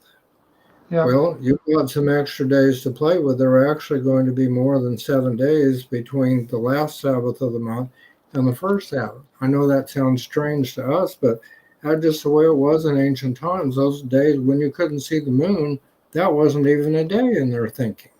That's right. Understanding their culture. So you got this big battle going on, and you know that Joshua's not going to. God is not going to tell Joshua to fight on the Sabbath. Maybe defense, but not offense. He's just not God's character to tell people to go kill a whole community of people on the Holy Sabbath day. That's right. So you've got these days in between, so that there could be up to, I think, almost 10 days in there. And that surely has to be the answer, because we pretty much know the answer when it comes to God's character about Sabbath. Yeah. Warfare is work. Yeah, it was a shocking discovery when I realized myself that I thought I could at one stage, but now I can't prove that Saturday is the Sabbath. And when I was a new Adventist, I thought I could. Well, maybe I've skipped perhaps some important history here that I should share with you and our audience. There was no Saturday or Sunday until 321 AD. Did you know that? Yep. So the Roman calendar is an 8-day-a-week calendar. Now, yeah, technically there were parts of the empire where some places were using a 7-day calendar. It was becoming more popular, but 8 was the official day. So Constantine declares we're going to have a 7-day calendar now. He takes the day named in honor of the sun, moves it back one, so one day is lost. And so Saturday and Sunday, as we know it today, was created in 321 AD. Yeah. Then when Hillel is, so there was the Sabbath was never Saturday. Well, that's right. The most naive argument Wow. I hear is, well, Jesus died on Good Friday, so he was raised on Resurrection Sunday, so he must have rested on Saturday Sabbath. And and my jaw drops open when I hear this argument now, because if you had said that to Yeshua at the time, he wouldn't have known what you were talking about. Yeah, there was no Saturday or Sunday there. There was no Monday, Tuesday, Wednesday, Thursday, Friday either. So, now let's just say a bad storm would come up at the beginning of that Passover month. Say that month got a 3-day late start. Okay, we cannot pin down any date for sure with any country that uses a lunar calendar. So, in our way of thinking, Jesus might have died on a Wednesday, and the seventh day of the week might have been on what we think of as a Friday or something. You know, we did the names of the days didn't have names. Yeah, and also too, the question of him being in the grave 3 days and 3 nights. That doesn't work with a 7-day cyclic calendar. No, it doesn't. But the most important thing there is that in Jewish culture and thinking and law, any part of a day was considered to be like counted as a full day. So Jesus was in the tomb parts of 3 days. By the Jewish way of reckoning, that was right on target. We wouldn't do it that way, but by the culture and the ways and means of the day. And then you have to remember that the new Jewish day started at sundown. So we think about our Friday night. Saturday would start at sundown, and here in this part of the United States, in the winter, the sun goes down maybe 4:30 in the afternoon. So it wouldn't be Friday anymore. It would be Saturday at 4:30 in the afternoon on Friday. So you put all this stuff together, and you come up with the fact that you just don't know what day of the week was. There's no possible way to figure out, and it doesn't matter. That's incredible. That's like, for those watching that are fully, what's the word? No, I don't want to say indoctrinated, but who have fully taken on board the Seventh-day Sabbath, keep the Sabbath every week, a Seventh-day Adventist. To truly grasp what you're saying is quite serious. That's a bombshell of information right there. They're following a Roman calendar. Yeah. So to those watching who may be confronted by that and love the Sabbath, what would each of you say to them in terms of information, informative kind of rhetoric back to them, to maybe even bring some comfort or to shake them? What do you think needs to happen? Okay, I'm not, I want to make sure I understand your question, but I'm not sure I do. I'm going to turn up my volume control a little here, and I'm going to have another swig of my IQ, Nancy. I love I Mark. would say to them, Mark Anthony has written, "Take another swig of your IQ." Okay, what was that question? It was I'll, it I'll, heavenly I'll clarify information? what I'm saying. There are definitely people, I can see them that are watching, who love the Adventist Sabbath. They love the Seventh-day Sabbath. They love the cycle of the Sabbath. They believe the cycle has continued on from the Jews back to Adam and Eve, from the time of Christ to now, uninterrupted. We're keeping the right day, unless you're in the dog leg of the international dateline. They're going to be confronted by what you guys are saying, and I think it's bombshell information. Are there things you can say to either shock them into reality or to give them words of comfort? Because they're going to be shocked by what you've been saying today. There's no need to be shocked. If Yeshua is your Lord, He will guide your life day by day into light, into new light. There is no reason to believe that the light you were given yesterday is invalid, but light is a dynamic thing. It moves, and your faith, your beliefs have to be allowed to move as well.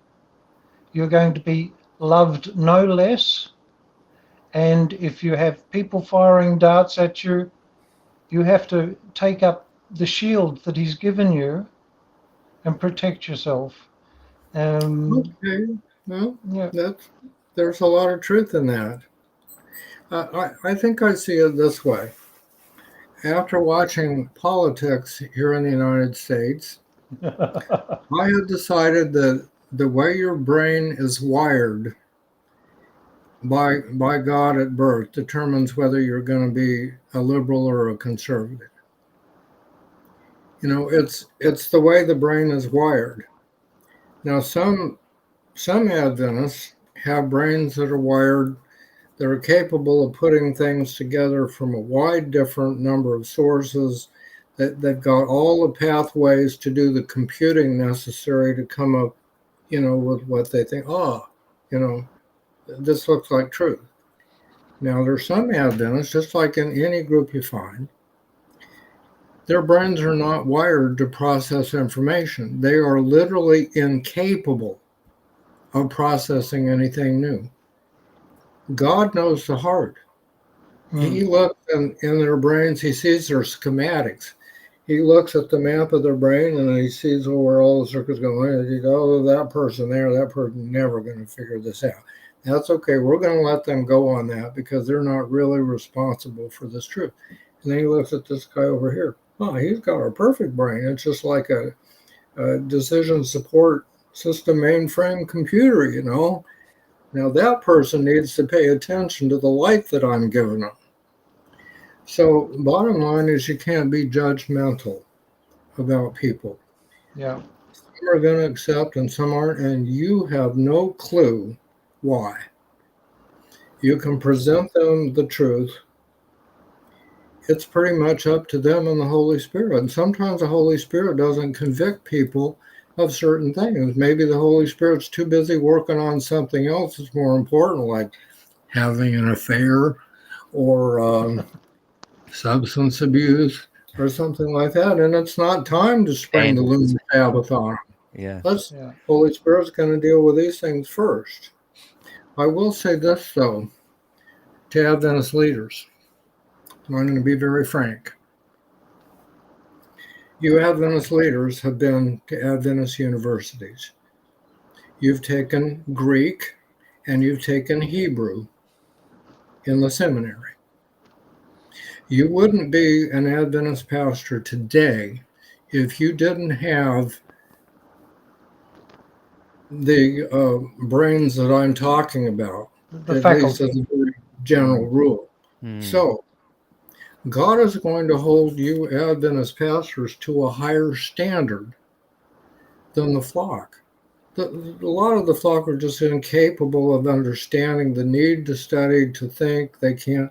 But the pastors, and the truth is, the book on the Lunar Sabbath, the Vornhold mother and daughter team wrote a tremendous book about the Lunar Sabbath, and they sent it to every Adventist pastor in the entire North America, including the guy who runs, what's his name? Amazing Facts. Oh, Doug yeah. Batchelor. You Doug sure? Batchelor. Doug Batchelor was an Adventist pastor when these books were sent out. He had to get one.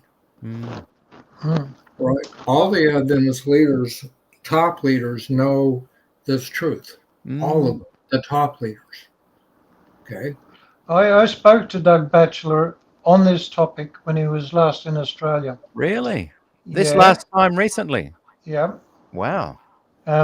Because I'd seen one of his presentations where he mentions the Sabbath being at the new, like in relationship to the new moon. He said, you know, the new moon was there, and they knew the Sabbath was upon them.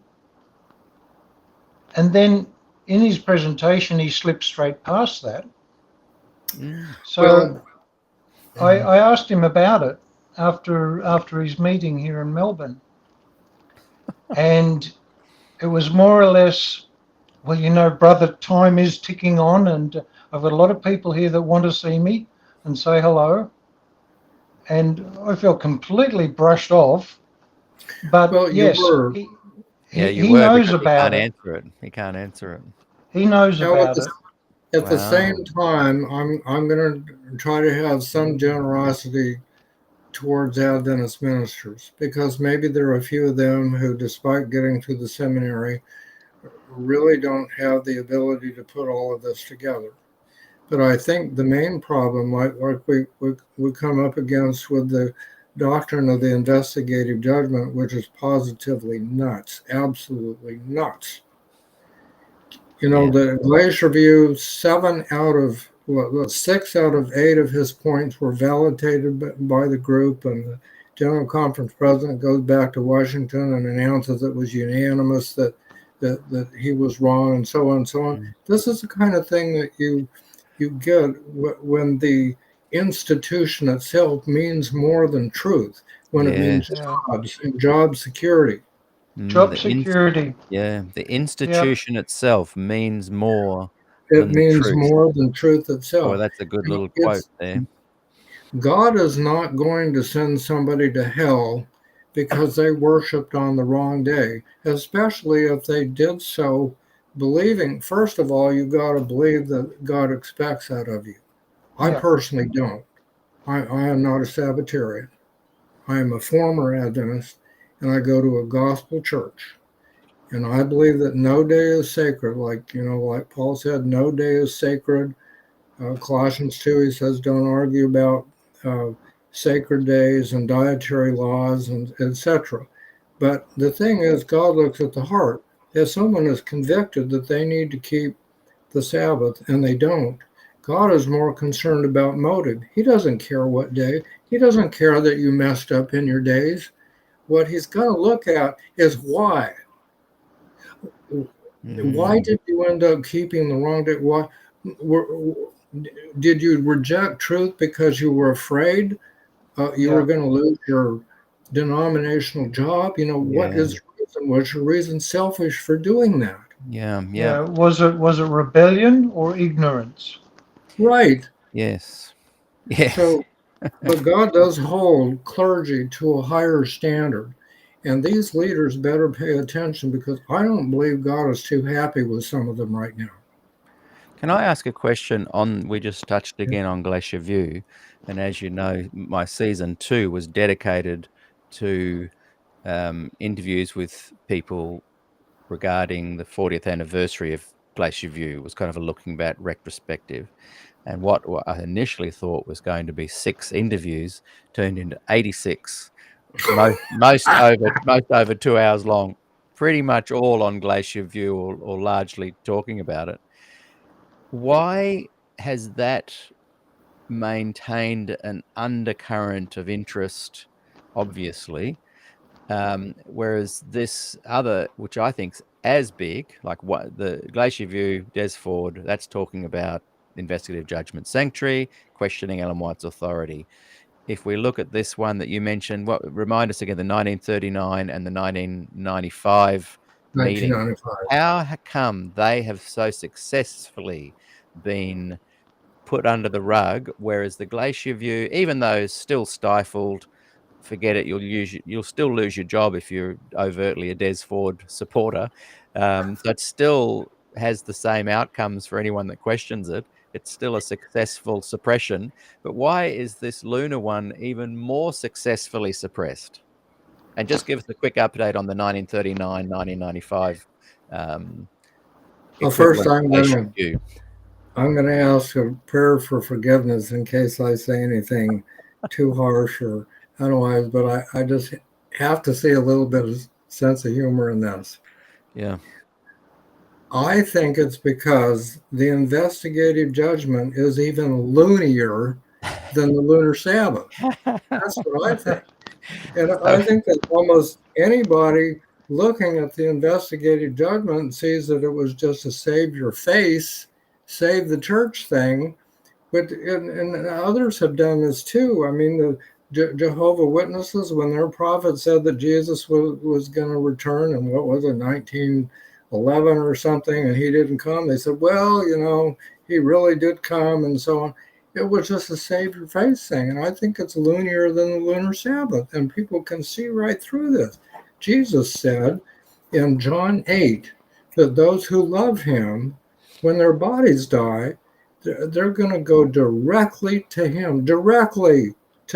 And not only that, it says they're going to bypass the judgment. They're going to bypass the judgment. So the judgment is for the wicked. So how can you come up with a doctrine like that just flagrantly flies in the face of the words of Jesus? See, it's nuts. Is it because so we've got Glacier View and Des Ford. Glacier View has almost become a branded name. You say it and it's like Watergate, there's the same kind of thing. And then Des Ford was he was very good at rhetoric, articulation, very intelligent man, but he was also a very charismatic person. He was a rock star of Adventist ministry. Yeah. Is the 1995 Lunar View or Lunargate or whatever we can call it. Lunargate. I love that. Well, we call it Lunargate. So because Lunargate 1995 hasn't been branded, we've just branded it today. From here on in, 1995 we'll call Lunargate. Is it because the guy you mentioned just didn't have the charisma? Is there something else that meant that has just disappeared into history? Tell us more about Lunargate 1995. Well, it was these Vornhold. Or we're losing your voice a bit there for some reason. Okay, testing 1, 2, 3. Am I still there? Yeah, maybe just lean a tiny bit closer. There's something. Okay. Go on. How's there. that? Yeah, I can hear you, but there's something. Okay. A bit funny Let me there. lean into this matter. Yeah, here. lean into the conversation. Okay. Well, the Vornhold ladies in Canada, mother and daughter, got to studying the writings of the pioneers, and they kept seeing this lunar calendar thing come up, and they got investigating and research. Probably they found out a lot of the same stuff I did, and actually their book is available. I believe I've got it up on my Lunar Sabbath Facebook page. Anyway, it's available for me to send out, and I'll try to make sure it's on my Lunar Sabbath Facebook page. But they sent that to everyone, and there was a big stirring of interest in the Lunar Sabbath, particularly in the state of Washington and Northern Oregon areas. And so some of the Adventist people there started agitating for the church to keep the Lunar Sabbath. Well, not mentioning any names, but an authority from the church came down there and disfellowshipped about 200 people who were advocating to keep the Lunar Sabbath. And these Vornhold ladies were disfellowshipped as well. Right. Okay. So this led to a lot of an uproar. I mean, because this wasn't done in secret. I mean, one week in church you have these Lunar Sabbath people, and the next week they're not there. They've been disfellowshipped. So word gets around, and agitation goes on. So finally, the General Conference president is forced into having the 1995 secret conference. He brings in top scholars, 3 professors from Andrews University. Wow. And he promises that he'll furnish the group with the Wirtz paper, J.H. Wirtz, and all of the records from I think it was Froome, Eric Froome. Yeah. I believe he was the one in charge of the 1939 committee meeting. All of his stuff, he promised them that they would have these documents to study. And so about 2 or 3 days into this, the 3 professors from theology instructors from Andrews University say, look, President, this is a no-brainer. The Lunar Sabbath is irrefutable. And they recommended that the church adopt the practice. Wow. And the General Conference president was displeased. He disbanded the committee, and all of the 1939 documents have disappeared. Wirt's paper has never been seen. That's why a subtitle of our book on the Lunar Sabbath is In the Footsteps of J.H. Wirtz. We are trying to honor his memory and to right the wrong that has been done to him, because it was a wrong, the terrible wrong, inexcusable wrong for them to do that. Well, you need to retitle that book Lunargate, and then the heading, make that your subheading. That's great. It needs to be snappy. Well, I think that's so cool. I think All Julia right. Assange is onto it. Julian Assange is onto this now. Really? Oh, he probably is. Yeah. How so? Because I would like him to be. Yeah. Okay.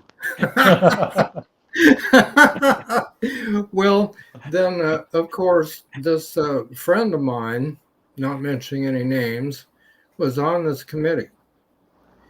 Everybody's sent home. Everyone was forced to sign a non-disclosure agreement not to talk about this. Yeah. And under pressure, my friend signed. And this person will not talk. This person said, I said, well, tell me what went on there. Oh, I'm sorry, I can't tell you anything at all.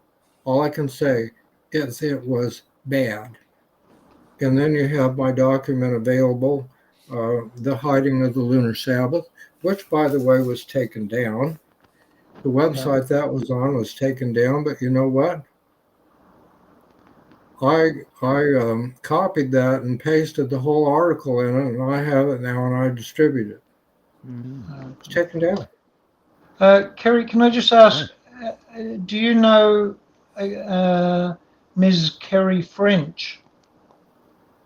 Does that name ring a bell? Kerry French? I don't think so. Because she's right onto this too, and very vocal with her website, thecreatorscalendar.com, and she too speaks about the disappearing of documents and papers. So you're not the only one I've heard telling this story. Yeah. Well, it was, first of all, when our team, Sabbath Research Associates, people all over the world, decided to work on this research project, we thought the Lunar Sabbath was the craziest thing that we had ever heard about. But we saw the Adventists fighting about it. I mean, they were really fighting. This was probably 5 years ago by now or so. Yeah, there were big fights in Adventism about this, and we just wanted to find out the truth. So when we started out, we looked in all the wrong places. We read all the propaganda that the people were putting out who didn't want anyone to believe in the Lunar Sabbath. That's where we started. Yeah. And then we got on Google and we found documents, and we started reading about it, and eventually we found the facts that we needed to establish that it's a non-negotiable fact of mathematics and recorded history. It's absolutely irrefutable. Well, And that, I would say what the Pharisees said in the Sanhedrin, that if there's nothing to this Christianity stuff, it's just going to die out and fade away. hmm, The same with the Lunar Sabbath. Yeah. And Kerry, the name of the guy again from the 1995 meetings, Wirtz, did you say? J.H. Wirtz, How do you he spell that? was Wierts. Right. You'll Oh, find it as it mentioned in the sounds. introduction to our book. It's Right. the name of the book is all of those words, and then Right. in the footsteps of J.H. Wirtz, Right. Wierts. Right. I'm just writing that down so I don't forget. No, definitely not a Z. Okay, great. Okay, look, we'll just bring up a few more questions and I think we'll leave it there for today, but I think we're going to explore this even more. And I'm very interested in when did J.H. Wirtz pass away? I don't know, but the paper was presented to the 1939 committee. So, and he was researching in the early 1900s, going over the writings of the Adventist pioneers. So I imagine he probably passed away not too long after that Yeah. secret committee.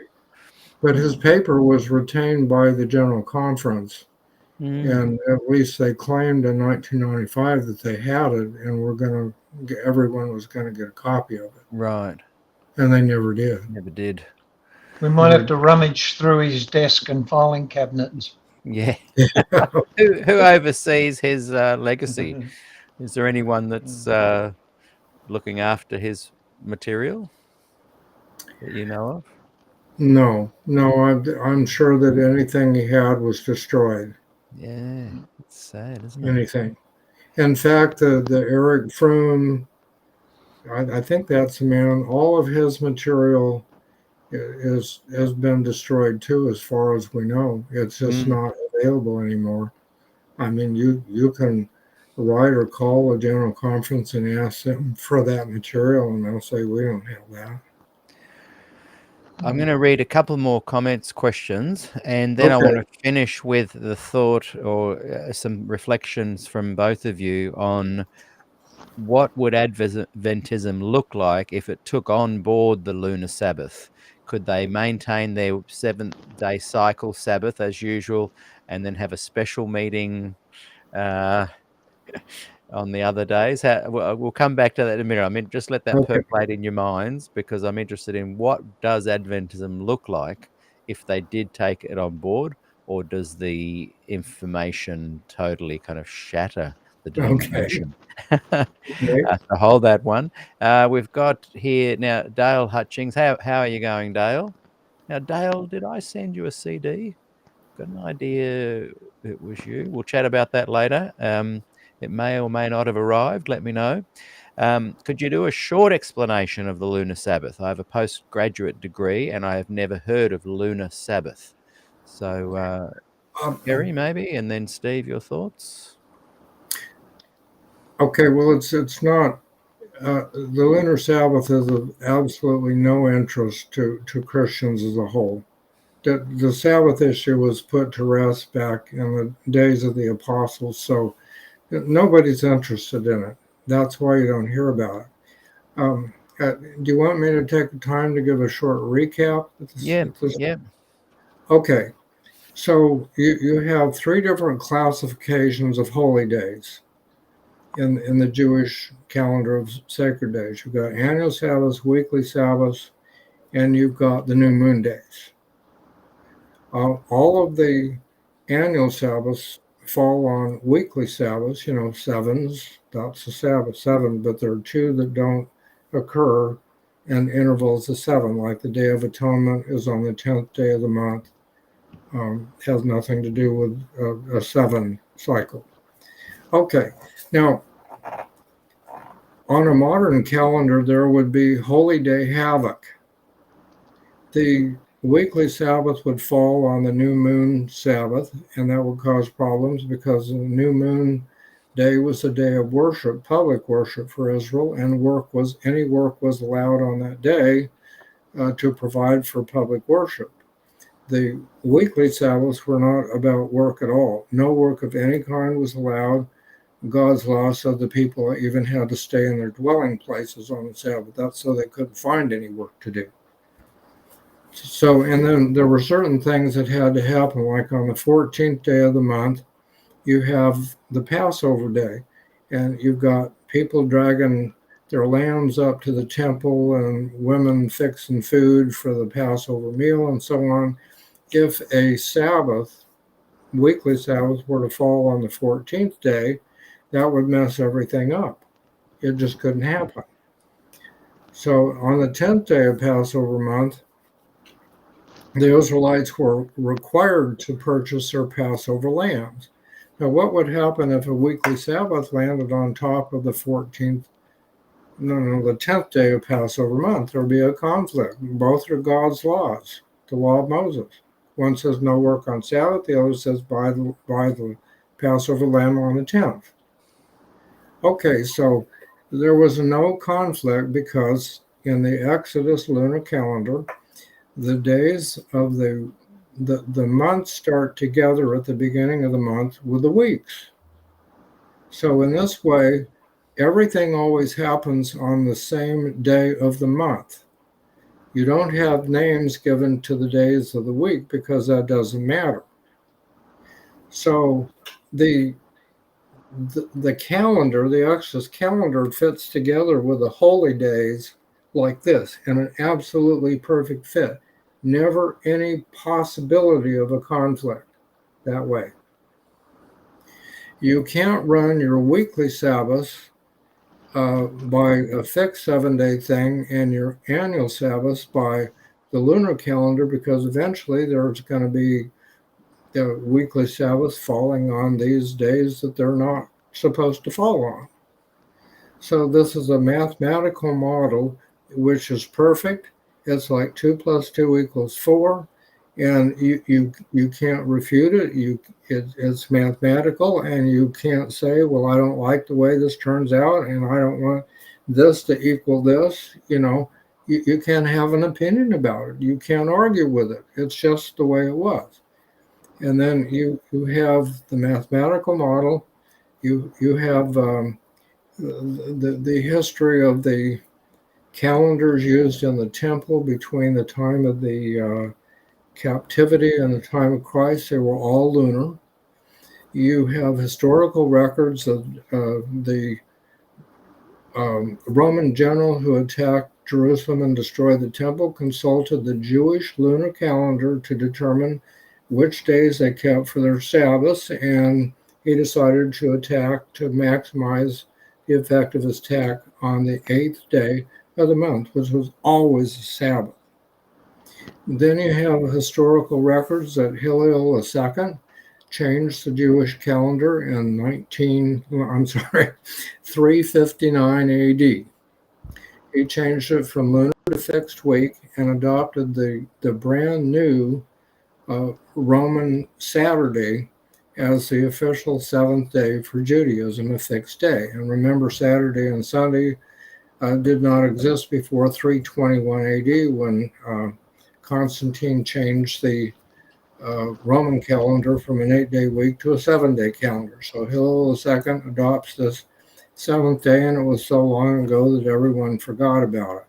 Then you have recorded histories in Judaism of the Karaite Jews and other factions within Judaism fighting the adoption of the lunar calendar because they're saying it violates the law of Moses. We can't do this. This is all documented part of history. So there are no possible exceptions. Anything you see cannot be an exception because exceptions are impossible. I mean, literally, I'm not just saying this. You come up with anything you want to, and there's an answer for it. Everything. We've looked at everything. So that's it. We believe that I'm personally not a Sabbath keeper. I'm a gospel Christian. But I have great respect for people who keep the Sabbath and believe that God wants them to keep it. And if God has convicted you that you should keep the Sabbath, you jolly well better want to keep it the way He specified. And how did God specify it was to be Right. kept? In the lunar method. What are you thinking? Yeah, Oh, that's an what are you interesting point, thinking?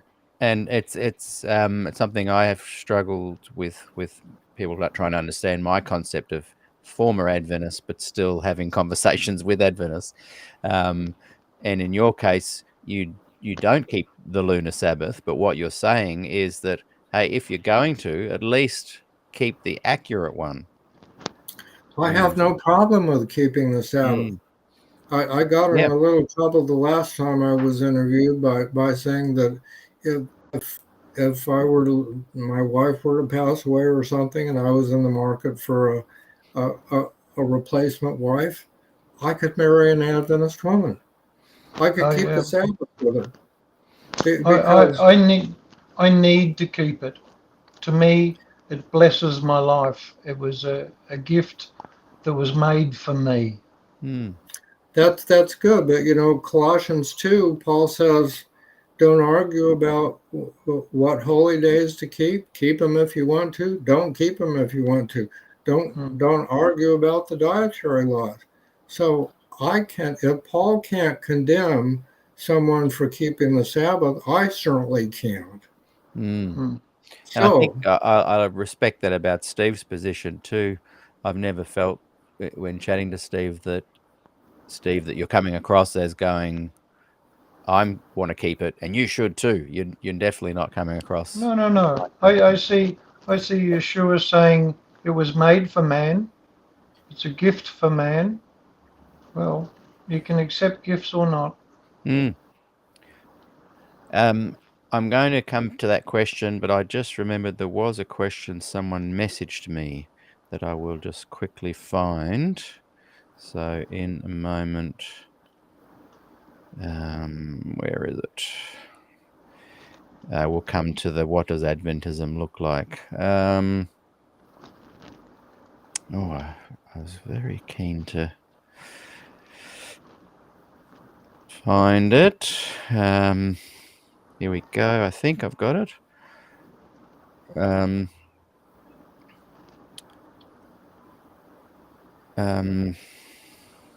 Sorry, everyone. Thanks for your patience. my Actually, toes starting to wiggle. You better hurry up, Peter. you have to another swig of IQ. Look, I might leave that one. It's quite in depth, and we're definitely going to be chatting about this again. So I'll bring it up at another point. In fact, I'd rather that person to actually ask it in the group, but they're away today, so it might be better to leave that. So your thoughts in finishing. We'll start with Steve and then go to Kerry. What does Adventism look like if it embraces the lunar Sabbath functionally and spiritually Functionally. and morally and ethically? Okay, and this is how it will be. Am I point? Point your finger at that lens. I really can't imagine what it would look like. I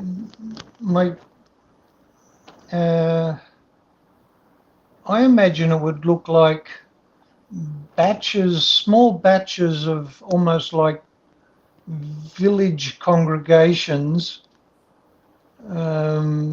meeting at convenience on the Sabbath instead of worldwide denomination defined by 27/26 fundamentals.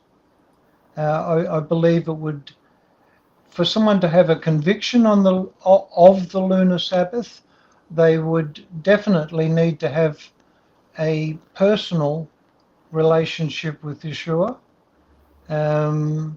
there could be no formula relationship. So I imagine Adventism as we know it would dissolve, and instead there would be personal relationships all over that synchronize their worship according to the calendar and the creations, the clock of creation. People would be worshipping the Creator, or on the day of a memorial to his creation. Simple as that. Okay, well, here's my take on it. First of all, although I have a bunch of issues with Adventism, I think there is value in the institution of Adventism. People, it's like one big family. No matter where you go in the world, you've got an invitation to Sabbath dinner. I see some value in that. Here's what I could see happening. The Adventist leaders come to grip with this, and they announce, look, we've been wrong about this. We're sorry. We covered it up. But we don't want to lose any of you. Please stick with us. We're going to have to change the way we're doing things. Now, first of all, it's important to remember that the Sabbath is not, the weekly Sabbath is not about worship. It never was. It never will be. If you want to follow God's laws in this matter, the Sabbath is not about corporate worship. You can't leave your homes. So instead of driving to church, Adventist families would stay in their homes. They're not allowed to leave if they're on a farm. You know, the boundaries of the farm. They're going to take care of their animals, but they're not going to go to a horse show, you know. Okay. So they could sorry, go ahead. The main day of worship for Seventh-day Adventists would be the new moon day, because according to God's law, the new moon day was the day for public worship. Any work that necessary to maintain public worship was allowable, but you couldn't lay bricks on a home, and you couldn't put shoes on horses and stuff like that. That wasn't allowed. It was a Sabbath, but just with different work restrictions. So once a month, Adventists would meet on the new moon. They would have corporate worship, potluck dinners, and things like that, and then they would meet. They would meet at other times, but they could not leave their homes on the Sabbath. They could worship. They could get together any other day of the month. They could worship any days they wanted, as long as they observed the new moon for their day of public worship, and as long as they didn't leave their homes on the weekly Sabbath. The institution would be preserved. Adventist colleges would continue operating. The clergy would keep their jobs. The institution would remain intact, and there would be a spiritual reformation of deep repentance for the stubbornness that resisted the truth.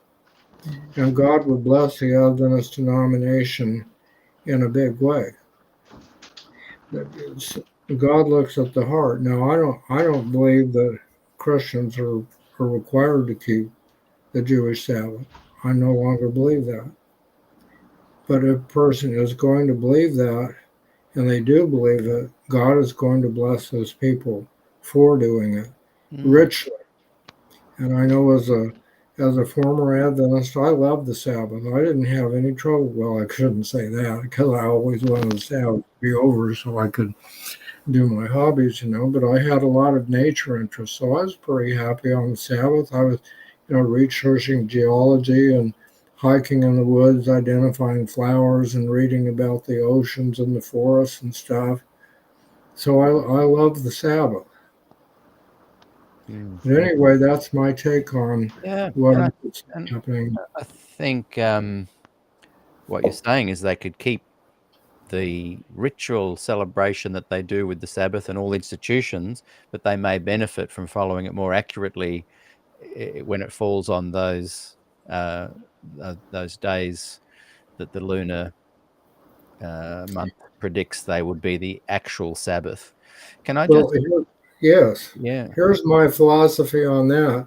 If the Sabbath is a moral law, as the Adventists say, and if it still stands today, then all the laws that applied to it must be followed.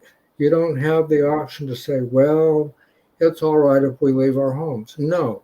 The Pharisees tried that. They invented this crazy thing called the Sabbath day's journey to get around that law.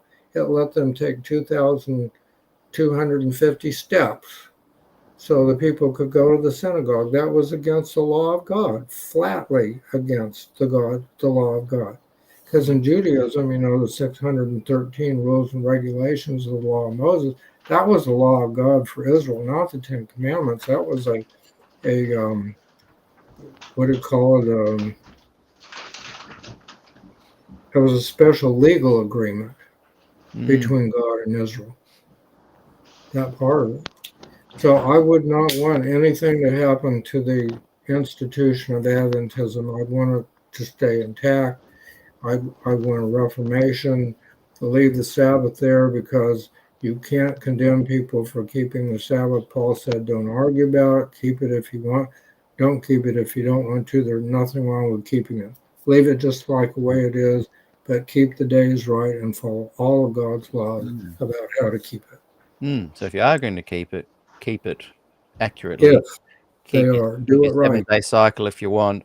And if you do keep it, you keep it on the accurate day, and it's more personalized. It's you at home, family, you individually. It isn't that you can't worship with your family on the Sabbath. Sure, you can get together and study the Bible, and it's not gathering collectively. Corporate worship is forbidden on the Mm. weekly Sabbath because of the work requirement. Mm. I know at our church, which it's not a Sabbath-keeping church, we have a humongous parking lot. And Sunday morning, when there's a big snow, you've got 2 or 3 snow plows out there. That's work. Yeah. And you've got people making coffee in the coffee bar, and you actually have a security force there. Coffee. So it's public worship is just simply a lot of work. Now, just currently at the moment in Australia, Steve, what's the true Lunar Sabbath day? Well, yesterday. Yesterday. Yeah. So every Wednesday until the next recalibration. Yeah. Well, every 8th, 15th, 22nd, and 28th day. Yeah. And I start counting my days with the new moon. Yeah, and just when it's recalibrated. Now, I was going to leave it there, but there's been a couple of important little comments that I just want to quickly bring up, and we can take them as statements and comments, or you can answer to them if you like as well. One quick one, Simon O'Rourke. We might take this as a comment, but he said the whole reason the Lunar Sabbath was abandoned was because after the exile it became impossible. And I guess if you're speaking for your own personal reasons, you might agree with that or not. It might have become inconvenient, but it wasn't impossible. Right. Yes, that was good points that came through in our interview last week too. Now, Vernon.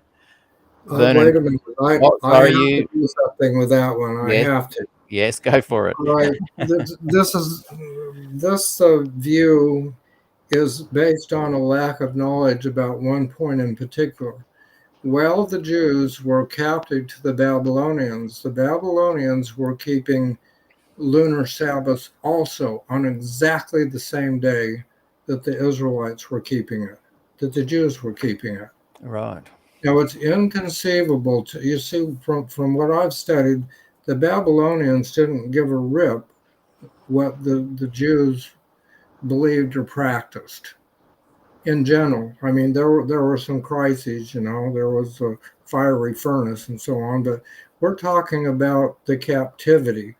We're talking about probably 1 million Jews or so living in Babylon. They didn't care what the Jews did. They didn't care what days they worshiped on. They were keeping lunar Sabbaths on exactly the same days. So Right. the theory that the your secular scientists who really have no interest or knowledge in the subject, they say, well, it was during the Babylonian captivity that the Jews started keeping fixed week Sabbath. Not true. Not a shred of reason for it.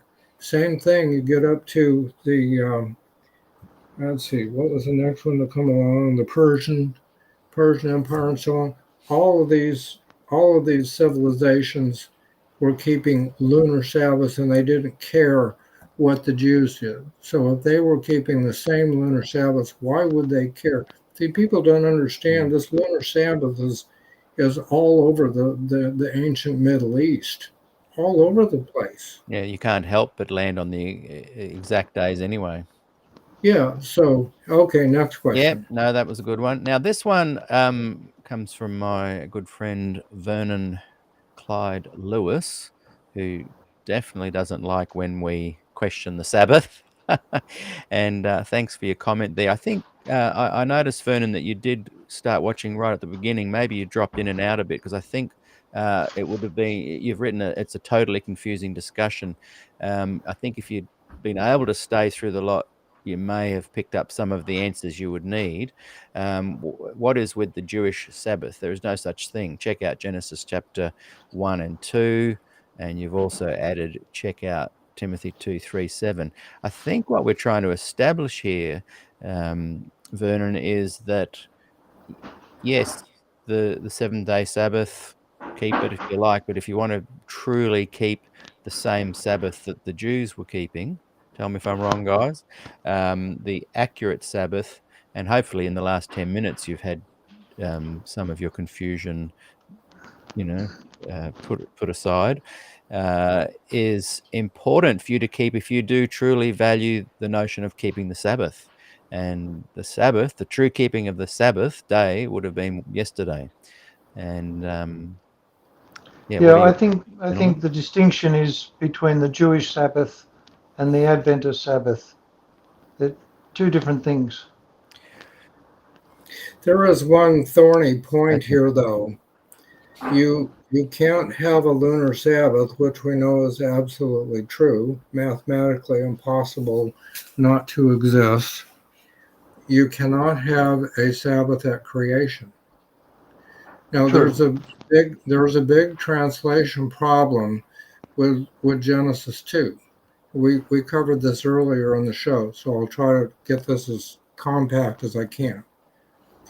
In the word for rest in Genesis 2 comes from a Semitic word that means propitiation. And in propitiation, that came from a Semitic practice of when they worshipped, their main days of worship were the new moon day and the full moon day. Now, the full moon day is the day when the moon stops getting brighter and starts getting dimmer. It ceases getting brighter and it begins to get dimmer. So actually, Genesis 2 says that God ceased his special work of creating planet Earth on that day, and he turned back to his normal God work on that day. Genesis 1 says that human beings are going to determine their own days for sacred worship according to the two world clocks, and that's exactly what happened. God would not turn around in Genesis 2 and say, well, look, I changed my mind. Just one chapter ago, I said this, and now I'm going to say this. So, in fact, if you read the Hebrew with Genesis 2, you see that God actually worked for a while on the seventh day. He did not conclude his work until the seventh day. It wasn't like he concluded his work on the sixth day. No, he concluded his work on the seventh. And another thing, just a quick point here. In Exodus 16, you find God introducing the Sabbath as an entirely new thing to the Israelites, giving them rules for keeping it, going over the manna and how that relates to the Sabbath. Now, if there had been a Sabbath before Exodus 16, God would have forced the Israelites to march every Sabbath between leaving Egypt and arriving at the wilderness, the boundaries of the wilderness of sin. On the 15th day of the month, they get to the edge of the wilderness of sin, and God introduces a Sabbath to them. He says, this is how you keep it. The man is going to come. The first Sabbath that Israel kept was on the 22nd day of the month, which is 5 weeks out of Egypt. So unfortunately, if you have a Sabbath prior to Exodus 16, you have God forcing the Israelites to do the dastardly thing of marching on the sacred Sabbath, which God would not do. And there's no possible way to rationalize this and say, well, under the circumstances, God was forced to let them march. No way. God could have stopped their enemies and said, okay, it's a Sabbath, and all the Israelites rest while the army rages but can't see nothing or do nothing. So no Sabbath until Genesis. Just one other theory. Some of us have speculated that before the flood, the lunar Sabbath might have coincided perfectly with the solar year. In other words, there might have been no variation in the monthly cycle, and it might have, 12 lunar months might have been exactly one solar year. That still doesn't solve the problem that I just outlined. Anyway. Well, yeah, there's some good points in there, and I guess Vernon Lewis is trying to keep it simple. The commandments, remember the Sabbath day to keep it holy. 6 days shalt thou work and labor, but on the Sabbath keep the Sabbath. What is the seventh day? Saturday. Like the less nuanced view is to go take that at face value, keep it simple, go to church on Saturday. And I hope that that he and others watch this interview and the one I did with Steve last week, and maybe take another look at that and actually explore the deeper meanings, the deeper layers of what actually is a very simple concept to understand when you grasp it and when you realize these mechanisms are in nature, placed in the heavens, and are demonstrably easy to follow and predict. Yes, absolutely easy. Now, what you lay on top of that and meaning and interpretations, that can be different. But the 2 + 2 = 4 component, the mechanism, the maths of the clockwork of the heavens is predictable and a great way to assess and find predictable dates that you can then do what you like on. Simon O'Rourke just quickly added in with regard to his question, he was meaning the exile in 70 AD, but I don't know if you wanted to add to that, guys. And he also added they still have the Sabbath day journey loophole. It's called ERUV. I think he corrected ERUV. I don't know ERUV. Okay. what is that. And perhaps address the 70 AD, and then we'll wrap it up. Okay, in 70 AD, the temple was destroyed. That's what we're talking about, correct? I think so. That was Simon adding to his question where he said the whole reason the lunar Sabbath was abandoned was because after the exile it became impossible, and he was meaning Well, it 70 did. AD And exile. in fact, Judaism had to totally reinvent itself after the temple was destroyed, because the temple was the center of the Sabbath and all the sacrifices. I mean, we have this thing in our mind where we think, well, this Jewish family is out on a farm somewhere and Passover comes and they kill their own lamb and they sit around their farm table. No, the only place a sacrifice could take place was in the temple at Jerusalem.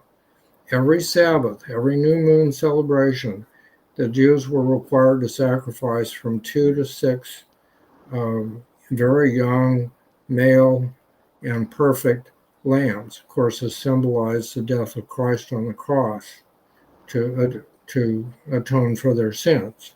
Okay, so once the temple was destroyed, they literally could not keep the Sabbath because the requirements for you couldn't keep a Sabbath without the animal sacrifices. Right. And I think that must have been what he was meaning.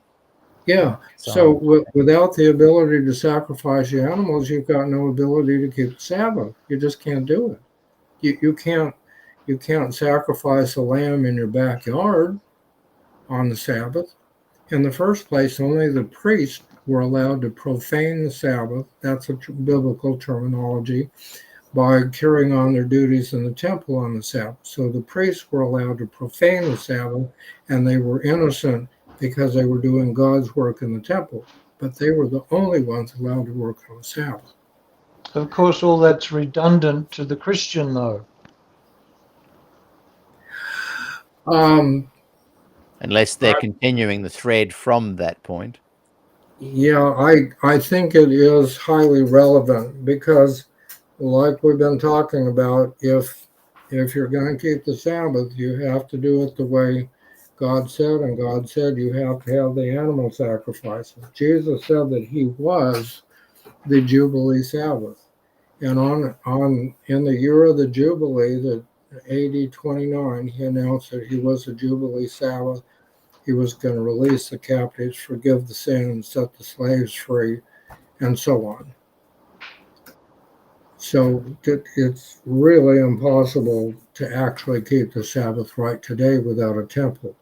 The Sabbath was centered, the temple was the center of the Sabbath activity, really.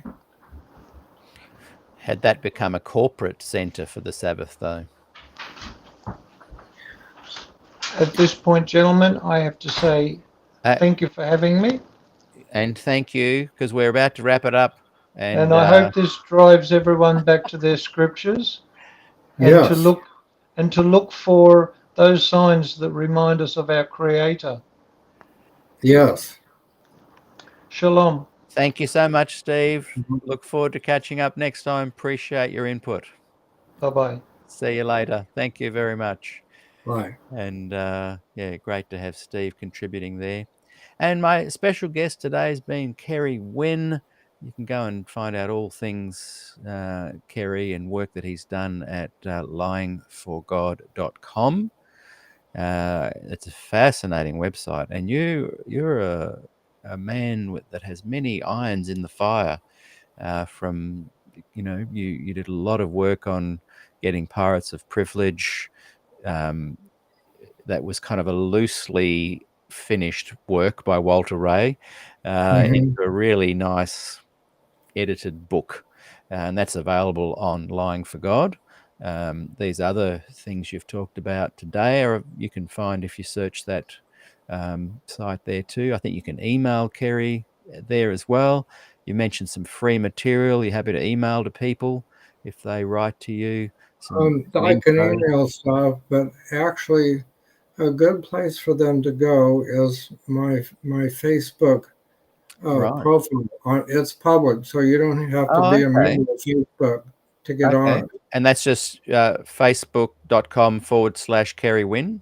Yeah, just go to facebook.com and in the search thing, put in Kerry Wynne, and when you see my mug face there, you know you got the right guy. Right guy. And then when you get on my profile page, to the left, I think you see a thing for pages. Click on that, and then go to the Lunar Sabbath page. There's all kinds of stuff on there as well. Great. And I'm going to be working on that Facebook page because the Facebook pages are now like a web page. That's and I'll true. make sure that the Vorn Holt book is up there. So everything that I've done collected on the Lunar Sabbath will be available on that Facebook page. Yeah, great. Well, thank you everyone for watching. One last quick thing. When I was looking up the J.H. Wirtz, that's right, isn't it? There was a YouTube channel that popped up, The Great Cover-Up by the SDA Church, Seventh-day Adventists Hide the Truth About the Lunar Sabbath, from a channel called Lunar Sabbath. And it's got, it's talking about the Adventist Research Committees of 1938 and 1995. found that the lunar Sabbath was the true Sabbath of the Bible. Both Adventist committees were told to keep silent because they should report the truth of the lunar calendar, that the biblical week does not have a continuous weekly cycle. It would be discovered that it certainly does not align with Saturday on the modern weekly cycle. The truth is that Saturday on a Roman papal Gregorian calendar is not the Sabbath of the Bible. Is that anything to do with you, that channel? Because that's covering a lot of what we talked about today. That's not my channel, but I have the written version of it. Okay, right. Yeah, which I can send out, or on my Facebook page. I'll try to make sure that's up on the Facebook page. You can go to that and you can download it right from the Facebook page. Fantastic. There's a link. So I encourage everyone, go to facebook.com/Kerry Wynne. I think you'll find the page if they do that. And at least just look for Kerry Wynne on Facebook and see your face, click on it, send a message if they can't find it, because the information there is incredible. And I encourage people to take a look there. One last quick comment there from Phil Curry, I thought was an interesting one. He said it would be interesting to have a modern day Samuel Bakioki chat about the topic. Oh, our book covers that. Oh, interesting. Yeah. We do a chapter. Actually, I'm not, to come to think of it, it only touches on the lunar Sabbath question, but we deal with Samuel Bakioki a great deal. In fact, Volume 4 of Lying for God is entitled Doctors Bakioki, Dupree's, and McCarty Wreak Havoc with the Sabbath and Ellen White. Bakioki was teaching that Colossians 2 really means that you have to keep the Sabbath. And he had all kinds of crazy reasons why, which is absolutely nuts. And our research team has produced a whole volume on those three Adventist scholars and their attempts to work around Colossians 2. So the book that you're going to retitle Lunargate. Lunargate, right? That's available for free and at lyingforgod.com or the Facebook. Where's the best place to get that? Yeah.